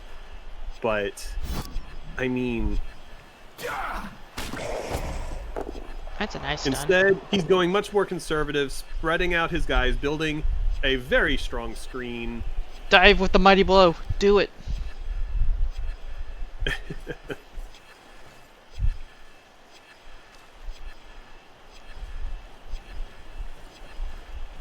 I thought he was actually gonna dive for a second. For a second, I was just like, "Oh man," but no, it was. That's unfortunate. Yup. Is this the first mighty blow hit or the second? Utilizing that extra movement to reposition. I feel like I would have marked the ghoul. I probably would have as well. Yes, it invites a a hit, but they would have to spend their blitz on it. Yeah, that's the thing. He can't blitz backwards. He has to blitz forwards. So, And, like, I 100% would put tackle on this ghoul. Let's see. Yeah, and in terms of blitzing forwards, that screen is strong enough in the right ways, except, I mean... Do you have to go through Volker the Irresistible on the left-hand side? So, let's see, if you 1, 2, 3, 4, 5, 6, 7, 1, 2, 3, 4, 5, 6, 7, 8. No, you could theoretically put something together on Zayadress Daredevil and then sacrifice 1 movement forward of efficiency to swing out to the right. Yeah. I don't hate that, just despite the fact... I don't like it, but I don't hate it. The only problem is if you do any sort of potato play, you're risking handing the ball to the elf. Uh-oh. This is not what I expected. The problem is if you do this and then you don't reroll to knock him down, why are you going sideways? Why would you not just sidestep backwards and cut this off entirely? Because now the ball can move to this sideline. Well, that's fine. You're totally fine with the ball moving to the sideline, because depending on where it goes, you could surf it. Yeah, 100% it's bait. It is like, oh hey, the path is clear if you wanna. That's... You're just not scoring. Right. This is just Yeah, he's saying I'm hunkering down. Um,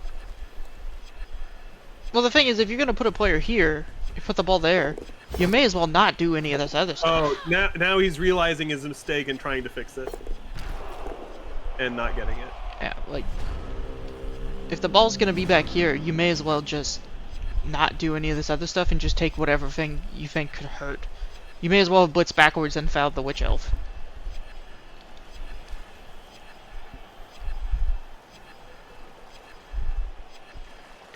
Yeah, there is nothing in scoring range.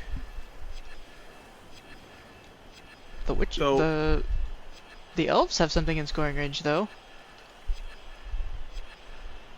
So the question becomes, can the Elves get the ball?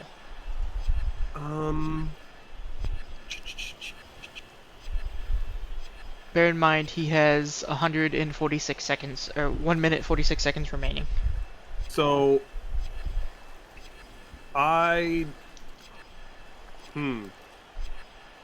I could make two arguments here because if you are willing to throw red dice, you could surf the blitzer, the white. You surf him with that witch, and then you could use Volker to get that mummy out of the way to enable any of your other players to then hit the ball in a direction that theoretically is slightly more recoverable by the rest of your team. So it's, you know, an uphill throwing red dice with a player with block is not nearly as risky as players make it out to be. A lot of people are just very scared of red dice. Okay, so he's going for the other mummy, and then Moving guard in. He still has to move. Okay, but there's two pieces of guard out. Oh, look Now at he's this. going for the dive. Gets the knockdown. Yep, and that is the ball might pop out in a. That is not a good went the scatter. wrong way. He wants that to go. He wanted that to go the exact opposite direction. Why are we even looking at rerolling that? Oh, that's bad. Oh yeah. Yep. You can jump over the ghoul, and that's a -1 landing. That dodge doesn't accomplish anything. It. Yep, he's declared the pass, so he's gonna jump over the Yep. ghoul. I might re-roll this. No, he said I'd rather go with overtime and have more rerolls there. I'm not gonna say that's I wrong. probably would have re-rolled it. I feel like I might have re-rolled it because that just ends the game. But I'm greedy. It's not a really good play. It's only movement 6 because that's the lineman as opposed to a blitzer, so I can understand. 6. So that would have been a 7 square pass. Yeah, so that's like a 5. That's like a 6+ pass. Never mind. So how do you hurt? How do you hurt the elves? I mean, you surf Gerlinda or Gerlindra. Yeah, that's entirely reasonable to do. Keith has 63 seconds to figure this out. He's not going for the surf play.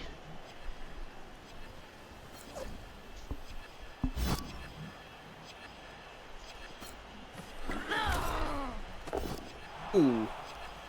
The nice KO. Yup. And if 2 KOs stay out, that's 1 player down. Oh! A power Apo. I like it. It is concerning because the witch is marked by tackle. Here's a POW against the other one. Sidestepping away from the assists. Lives, Yup. but definitely getting fouled.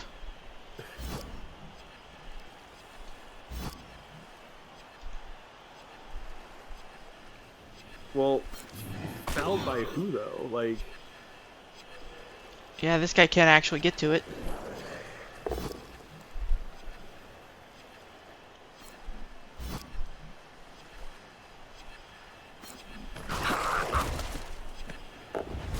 another And KO. another KO.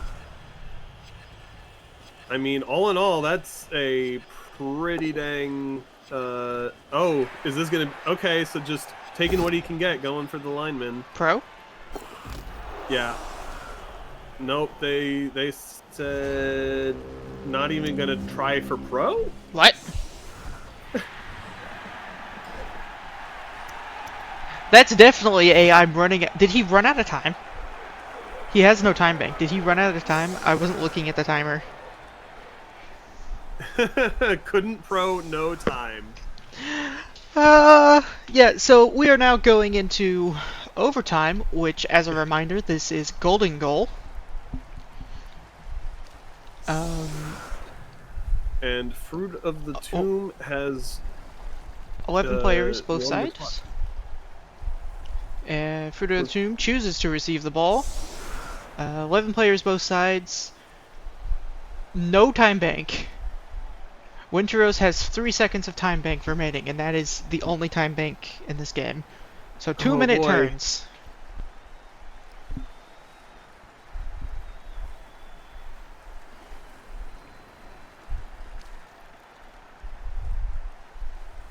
Exciting stuff. It's, I guess we're just gonna see how well the coaches can transition into only having 2 minutes. Yeah, because I have personally experienced where I'm playing against someone that burns through their clock, and then they just immediately are playing that much worse. It's like they're suddenly panicking. It's half panic and half, okay, I'm just executing my strategy, and then their time runs out because, you know, like one of the things about running out of your time entirely is the Blood Bowl 3 UI slows you down. Like, not everything happens immediately. Like, there's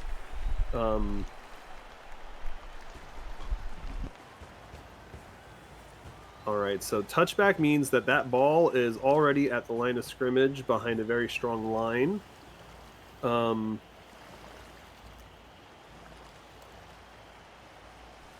Yeah, see, Luke, that's basically what I was getting at, is 2 minutes is absolutely enough to play a turn, but Blood Bowl 3, the way that the game runs, actually makes that less prudent.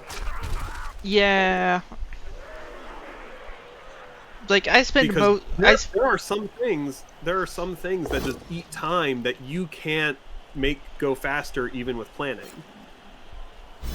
Like, I've historically have been one of the fastest players in the league. My games are just shorter than most everyone else's. Even I spend, 2 minutes of my time bank in a game just because the game is slow. Alright, so let's trying and failing to knock down Volker the Ballista. Okay, finally gets it on, I think, the third block against him. 30 seconds. Yeah, half the turn just working on line of scrimmage blocks. Or, no, more than that. Let's see. Okay, and just sort of reforming this cage. Here comes the loner blitz. Yeah. And mind you, this turn was simplified in order significantly by a touchback. 4, 3, 2. He did get the declaration in, so... Ooh! Ooh! That's a nice pickup. Yep. It is unfortunately a send-off. Do nothing? You're not even going to argue the call. Does he not realize that it's free? Like, there's no reason not to. There's not going to be another kickoff. There is no downside to having the coach sent off on a 1.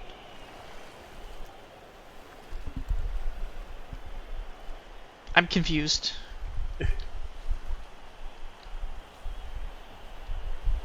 I mean, like, I will overall, trade. Not a bad turn, but I do feel like Oh, that's true. That is very true. If you run Oh out of timer, yes, you can't pick anything.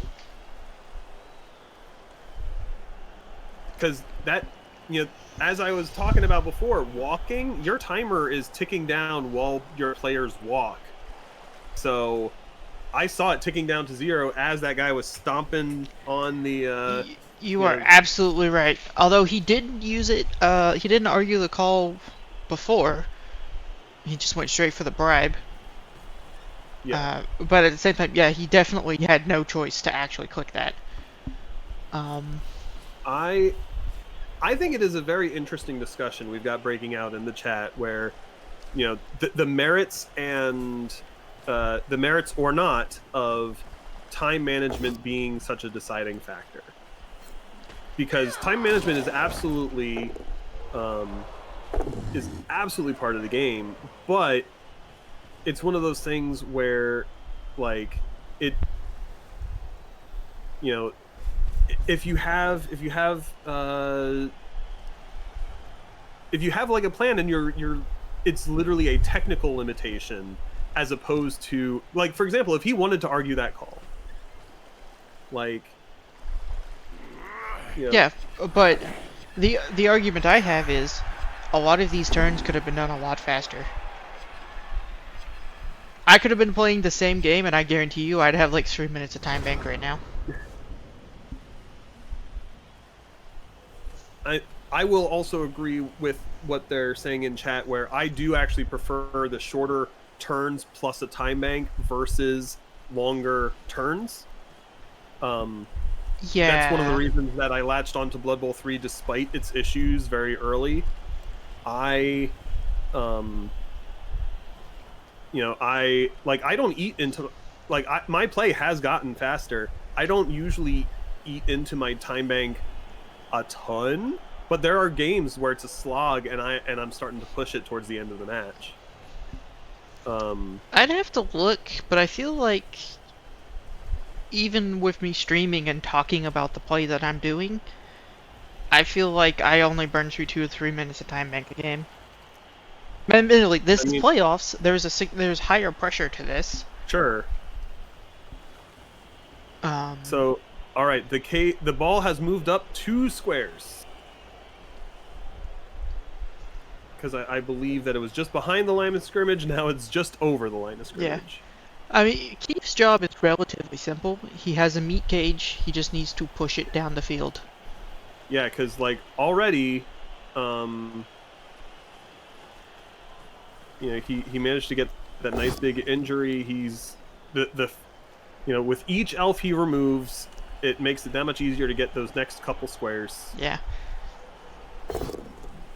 Oh, and we got an aggro reroll. Interesting.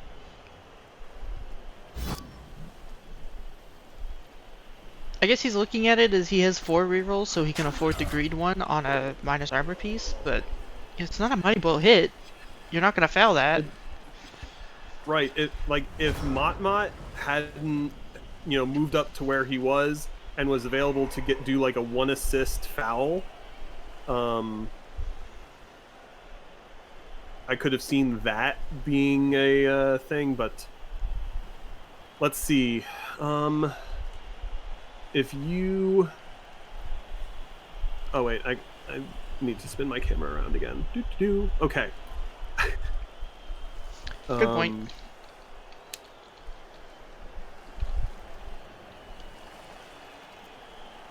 So let's see. If you're willing to throw red dice, you can get the ball out there. Yeah. It's probably not worth it at this stage. Honestly, with the amount of time that Keith took in that his last defensive drive, just flooding his zone with elves, blodge step elves, and make him have to think about every block, he might genuinely just run out of time without accomplishing things. That is something that is a genuine concern.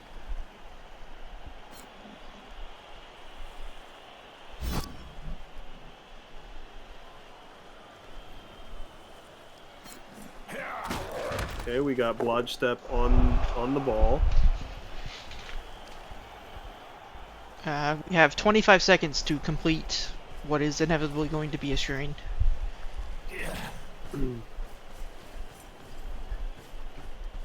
Okay. Just nudging stuff around. I imagine Filbert is going to dodge away. And then tying up as much guard as possible. I don't hate that. This is probably going to be the last move. Manages to get one more. So that is the thing, is if you can click and confirm a move before your time runs out, then it'll execute that move fully. Notice he managed to end his turn with 1 second left, so he didn't burn any of his remaining 3-second bank. Jeez, that wouldn't that be nuts if like the final play came down to that 3-second bank, you know, just needed to be able to click one more option. Yes, I am aware you can queue moves, but every so often I've found that even when a move would succeed in a way so that it wouldn't prevent the thing I'm trying to queue after it, it will prevent me, it won't let me do the next thing.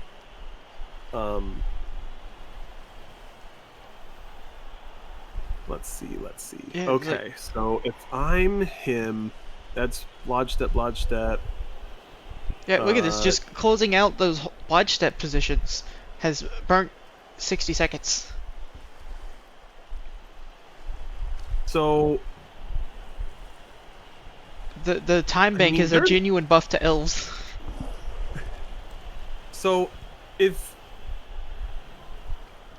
there's, let's see. Oh, okay. So there's that. I don't hate making this a free die. I said I don't hate making this a free die. Oh yeah, for sure. The one problem I see with this plan and focusing on these guys in the backfield, like here I am eyeing, you know, hitting down Volker the Griffin Prince, 20 seconds, listing Geneman. You potentially could have had people to establish something of a cage on the right side, and 10 seconds. Okay. 5 seconds. Is he going to get the block off? Is he going to be able to pick the better option? He made no forward progress at all. Nope. It was this much sidestep. It's genuinely difficult to make a 2-minute turn. Especially with the added pressure of this is playoffs. Yeah, and the worst part is he is missing, like, sure, there's guard there to make it red dice, but he's, you know, Volker can literally get in there just with a dodge.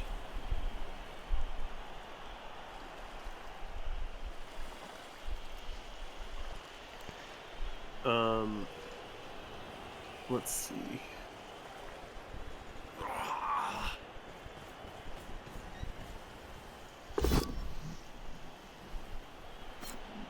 Okay, so just nudging him. I'm not sure why this particular place. You have, when you're making decisions to make blocks, you have to already know where you're moving. You've got to make that decision quicker, especially right now. You can't be burning time bank like that. Yeah. That was 5 seconds on just deciding where you were gonna push.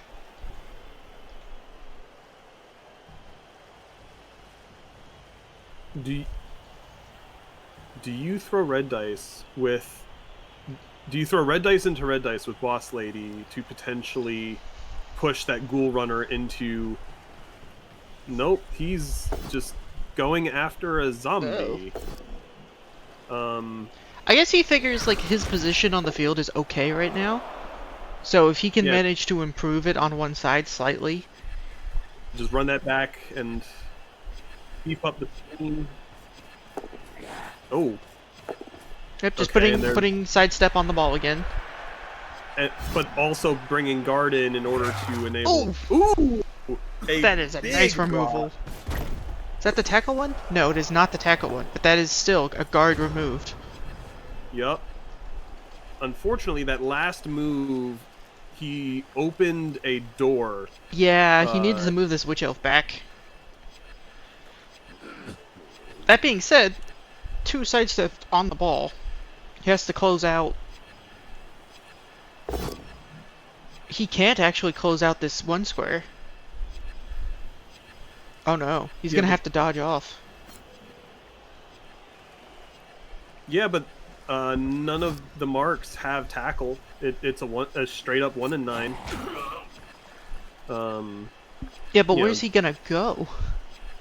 There's not enough players free. Well, especially now, he's committing to just keeping that ball carrier more safe, I guess.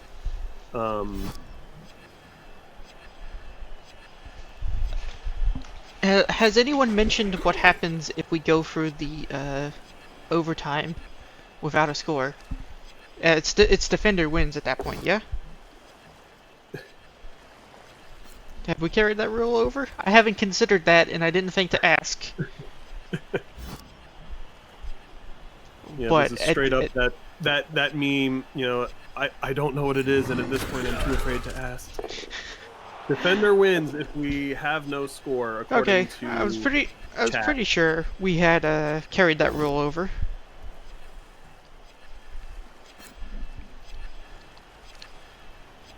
Oof, not getting like any knockdowns. But packing more guard in there, is this going to be a ball carrier hit? If it is, okay, good. I was about to say, if it is, that zombie better get in there. Uh oh.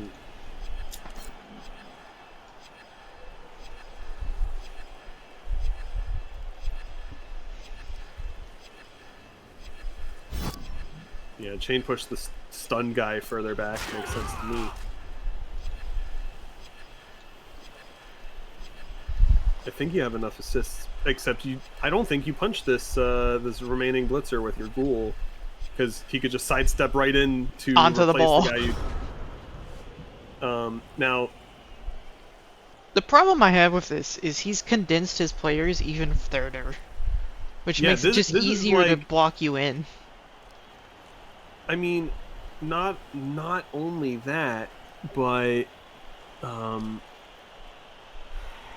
you can chain push the ball out. Get a 2-die on the ball. Yeah. Like, this is like super easy to chain push the ball out, and then you've got tackle hit on the ball.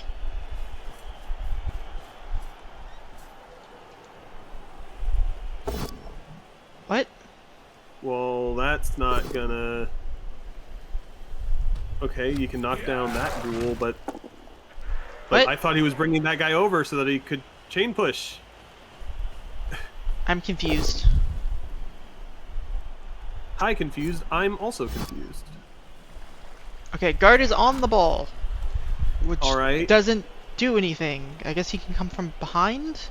That's still 1 guard on 1 guard. So, yeah, so we're looking at a 1-die blitz now. This is the time pressure. He didn't have time to look at this, look past his initial play of, hey, I can get a 1-die, I can get guard in there. So the thing is, if you do end up throwing the blitz, it's okay, that's something. I was about to say, if you throw the blitz with like Volker, yeah, just like that, that's not gonna do it, but if it had done it, that ball could have bounced into the monkey square. I'm not sure exactly, like, I guess you do mark him. Just tying stuff up. I was about to say, I would dodge that lineman away from the zombie. So, like, that was definitely not the play we would have done. But if you look at it, it's still really hard for Keith to protect this ghoul and move forward. I think the big thing is, even though undead are typically totally fine with like a big scrum like this in the middle of the field, it's not when they're at such a significant skill disadvantage. I mean, this worked out well because he managed a nice pow on Zyadress here. Like he can free up this ghoul, but none of the rest of his team is free to go with him. Yeah, it's super hard to free up enough players to actually move forward. Uh-oh.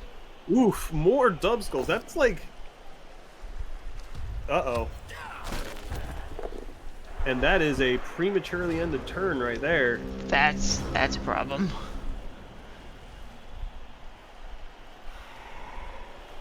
All right, so There's got to be a way that you can get a 2-die tackle hit on this. I mean, you've got a 1-die into a red dice. Dang. Oh yeah, you've got. Yeah, you just stand up, Shinbreaker, and then you've got a 2-die on Kickin' Kiwi with Volker. Volker the Ballista, rather. And then you can just put Volker the Irresistible into that slot. Oh, I just Or realized you could chain push him in.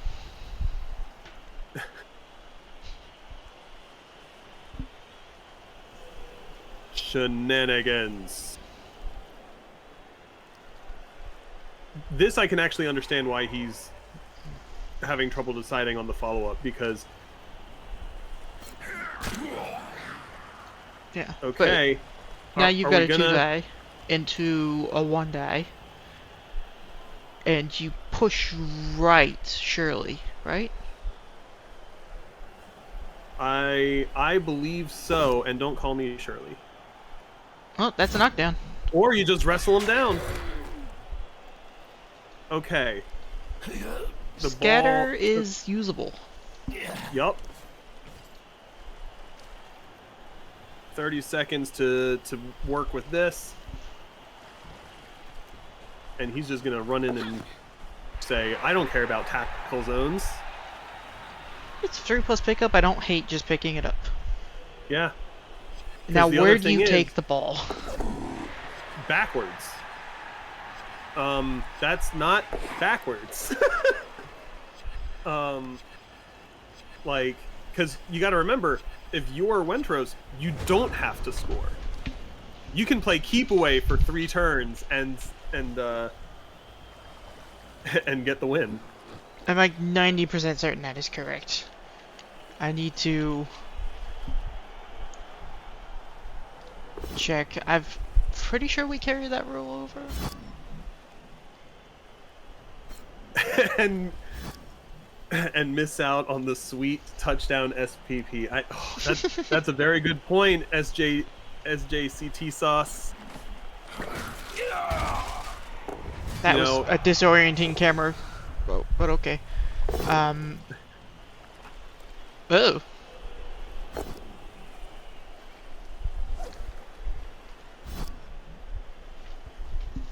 Yeah, he seems to be clearing a path. Yeah. For who? I'm unsure. I guess banana, I guess? Yeah. It's gotta be banana. Well, Death Shroud is here, and he's in range. 2, 3, 4, 5, 6. A GFI to 2-die with tackle. And strip ball. Oh, he does have strip ball. Yeah, I think you're right. I think he absolutely needed to just go straight backwards. Ah, that's a block with Death Shroud. Yep. Yeah, I mean that's the sidestepper. So if that goes wrong, cow fishing regardless. Like, well, the one with Death Shroud at least has tackle.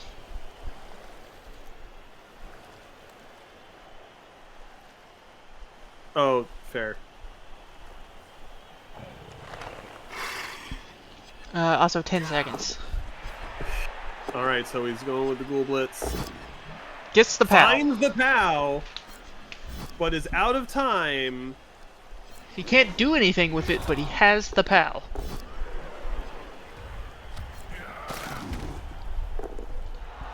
And then throws a Mummy Blitz right at the end that ends up with his mummy on his back. The problem with this is, like, the elves can just run away.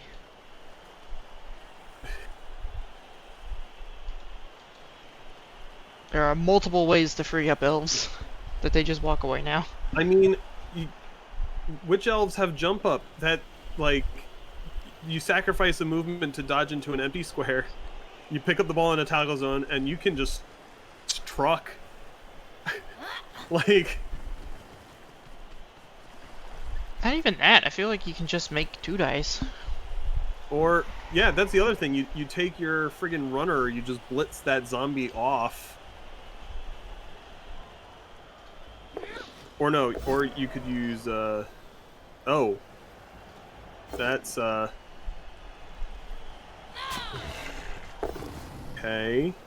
Block is a good skill. All right, so using jump up that way. I don't if hate you it use- because it if gives you you use a shin breaker. Here it is, shin breaker blitz. yeah. I don't hate Bam! jumping up that way because it gets you a tackle mighty blow hit on the one piece that you're actually worried about picking up the ball. Yeah.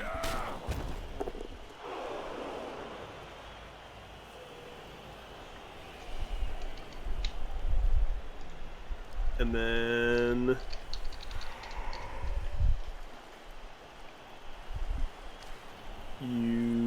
I mean, you have options. If you want to just turtle it, you grab it with someone and take it towards that sideline where you now have a sort of sideways screen.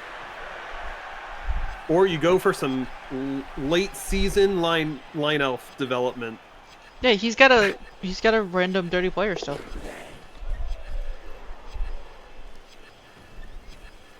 The main thing is every square he moves the ball forward is farther away from the sure hands. Yes, that too.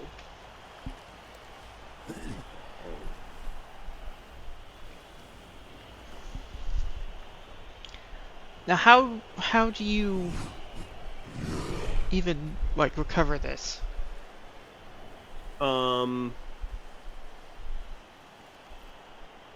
You hit Volker the Ballista with Tackling Tangerine, hoping to free up both Garden Grape and Kickin' Kiwi. And then you just do an Agility 3 dodge into 2 tackle zones to hit the ball. You know, just that.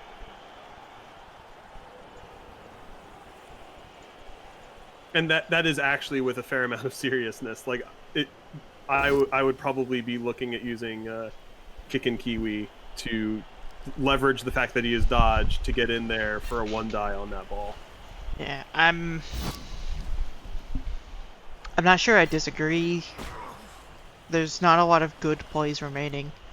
Can you chain push him close enough to get around? 1, 2, 3, 4. Nope, stop doing things. I'm trying to count. No, he can't afford to stop doing things. Doing things in this economy? All right, here he goes. Finds the 6. Oh, you gotta re-roll that. That's a push. I'm fairly certain that is the game right there. He's got no ability to like further support. He's basically got to hope for quad skulls. I can't even dodge off the goal.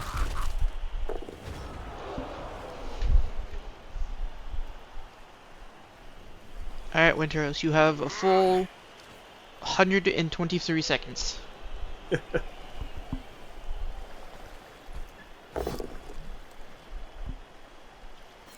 A push is enough.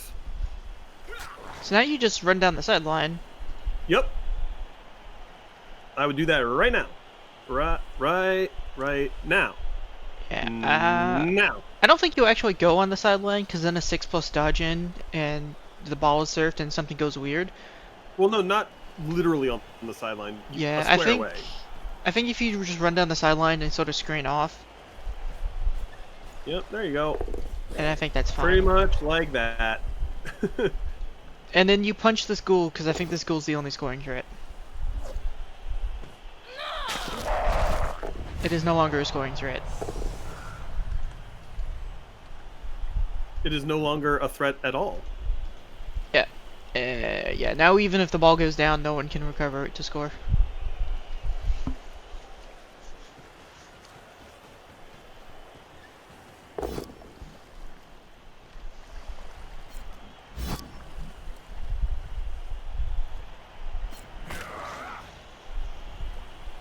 Black Cat, I believe the answer was enough seconds for me to say "and now" 3 times.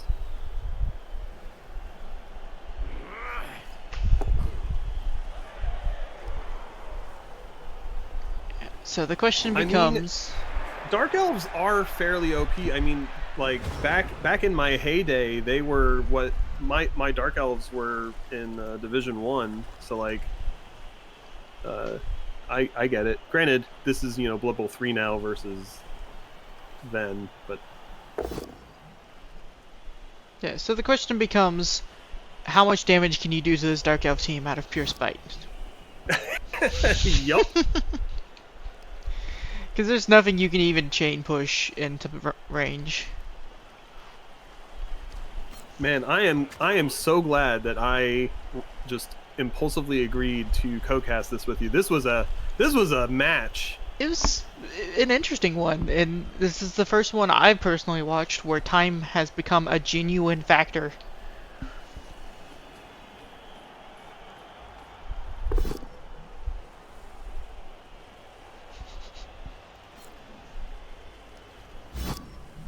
Man, can't not even finding any like knockdowns here.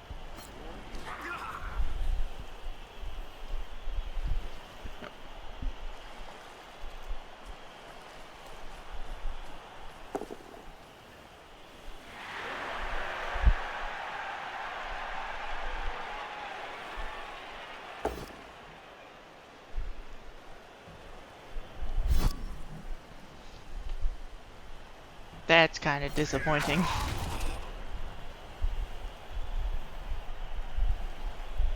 Yeah, they were hoping to blitz and reposition to get another 2 die probably on Boss Lady. I'd still throw the 1 die. I'd be like, I'll pow fish. I mean, Why what else you not? gotta do?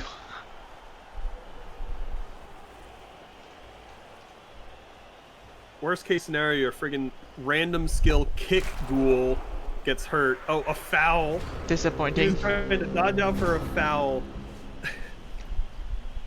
And now use all your time. Nope. Or none of the time.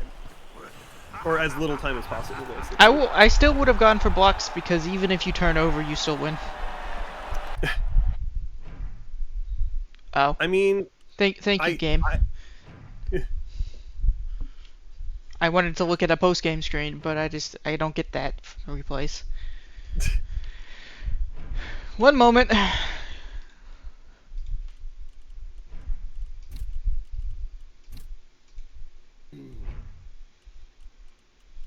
Competitions.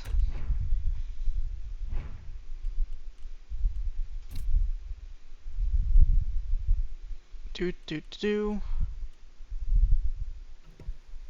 I shall return momentarily for the post game. There we go. Mediocre MVPs on both sides.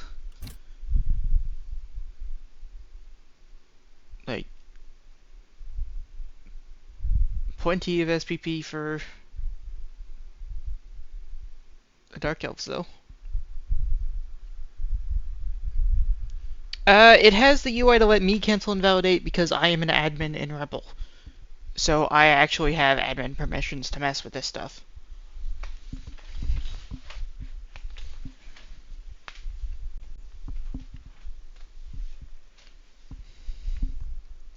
And it's nice that it lets me see who has validated and who hasn't, so I can actually go and talk to people about, like, hey, you didn't validate this, if I need to.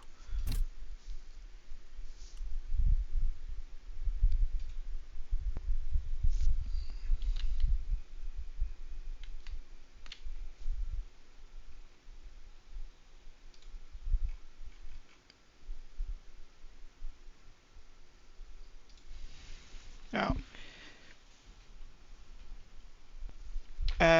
Trouk and Finns. Let me check the calendar.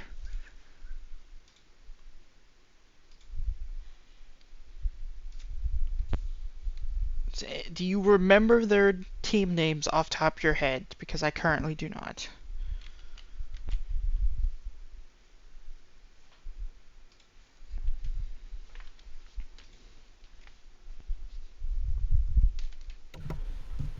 Who are we looking for?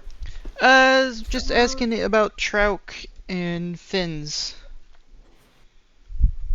I'm not immediately seeing them on the calendar, so they may not have scheduled yet.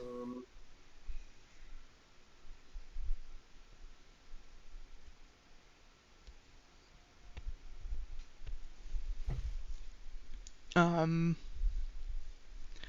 I will say we've got 5 games tomorrow for playoffs.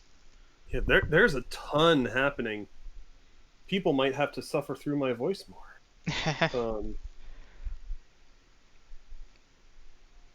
That is, if any of the people casting need a co-cast. I didn't snag anything because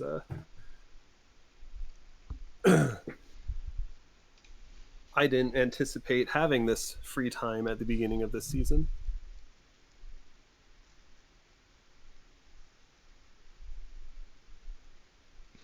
Nine KOs for Shadow Dragons. How I'd want to look at.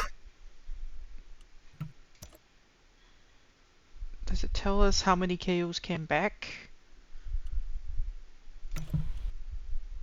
It does not. Well, what's on the further pages?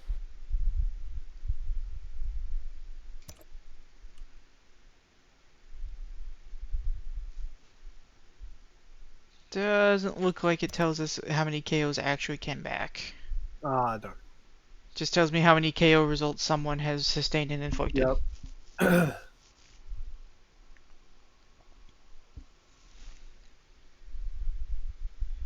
Yeah.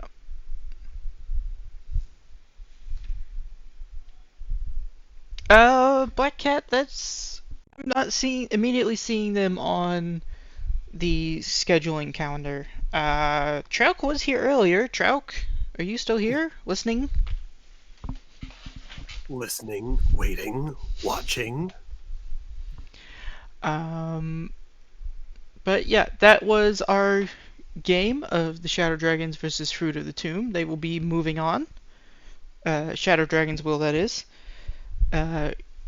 Commiserations to Keith, and congratulations for Winteros. That was a hard-fought game.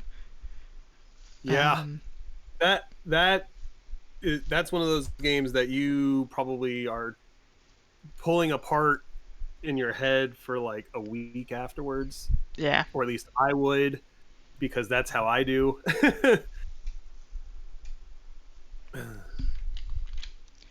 That's it's a rough one to lose, and it's rough to run down into your time and just feel that pressure of you have to do everything in 2 minutes, and then you start losing actions because of time bank.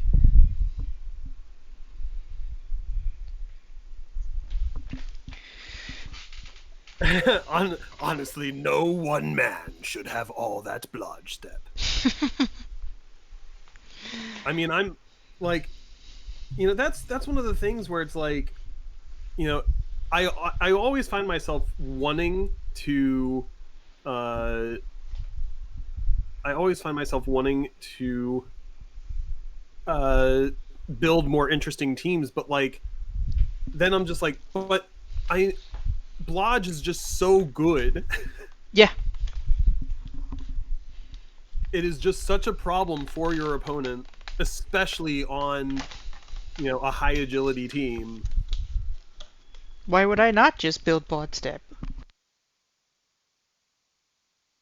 Right, like that's that it's that meme with oh god, the character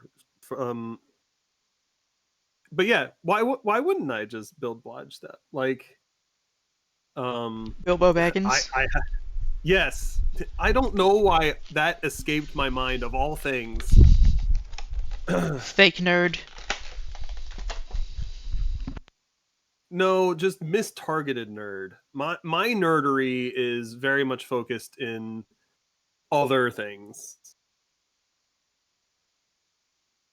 Well, I think we are about out of things to talk about. So, Why? Just because we're talking about Lord of the Rings via memes? yeah. So, everyone, that has been the Rebel Playoffs round of 32. I'm Jun Cheesy X. My co-caster has been Vundaba, and thanks for watching. If you're interested in this, there's going to be a whole lot more games. Um, Heck, there's 5 games on the calendar for tomorrow alone. One of which will be mine. I will actually be playing. Yo ho ho! That would be not starting 9 p.m. Central, and I will be streaming it. I'm sure some casters who are much better at doing this than I am will also be streaming it, and they'll be laughing at my nonsense because I classically always lose in the first round of playoffs. So I'm gonna Well, end it not with here. that attitude. Wait, no, with that attitude. Well, Yeah. with that, you broke my quippy content or comment. I'm gonna end it here and go get some Yep. dinner. See you guys.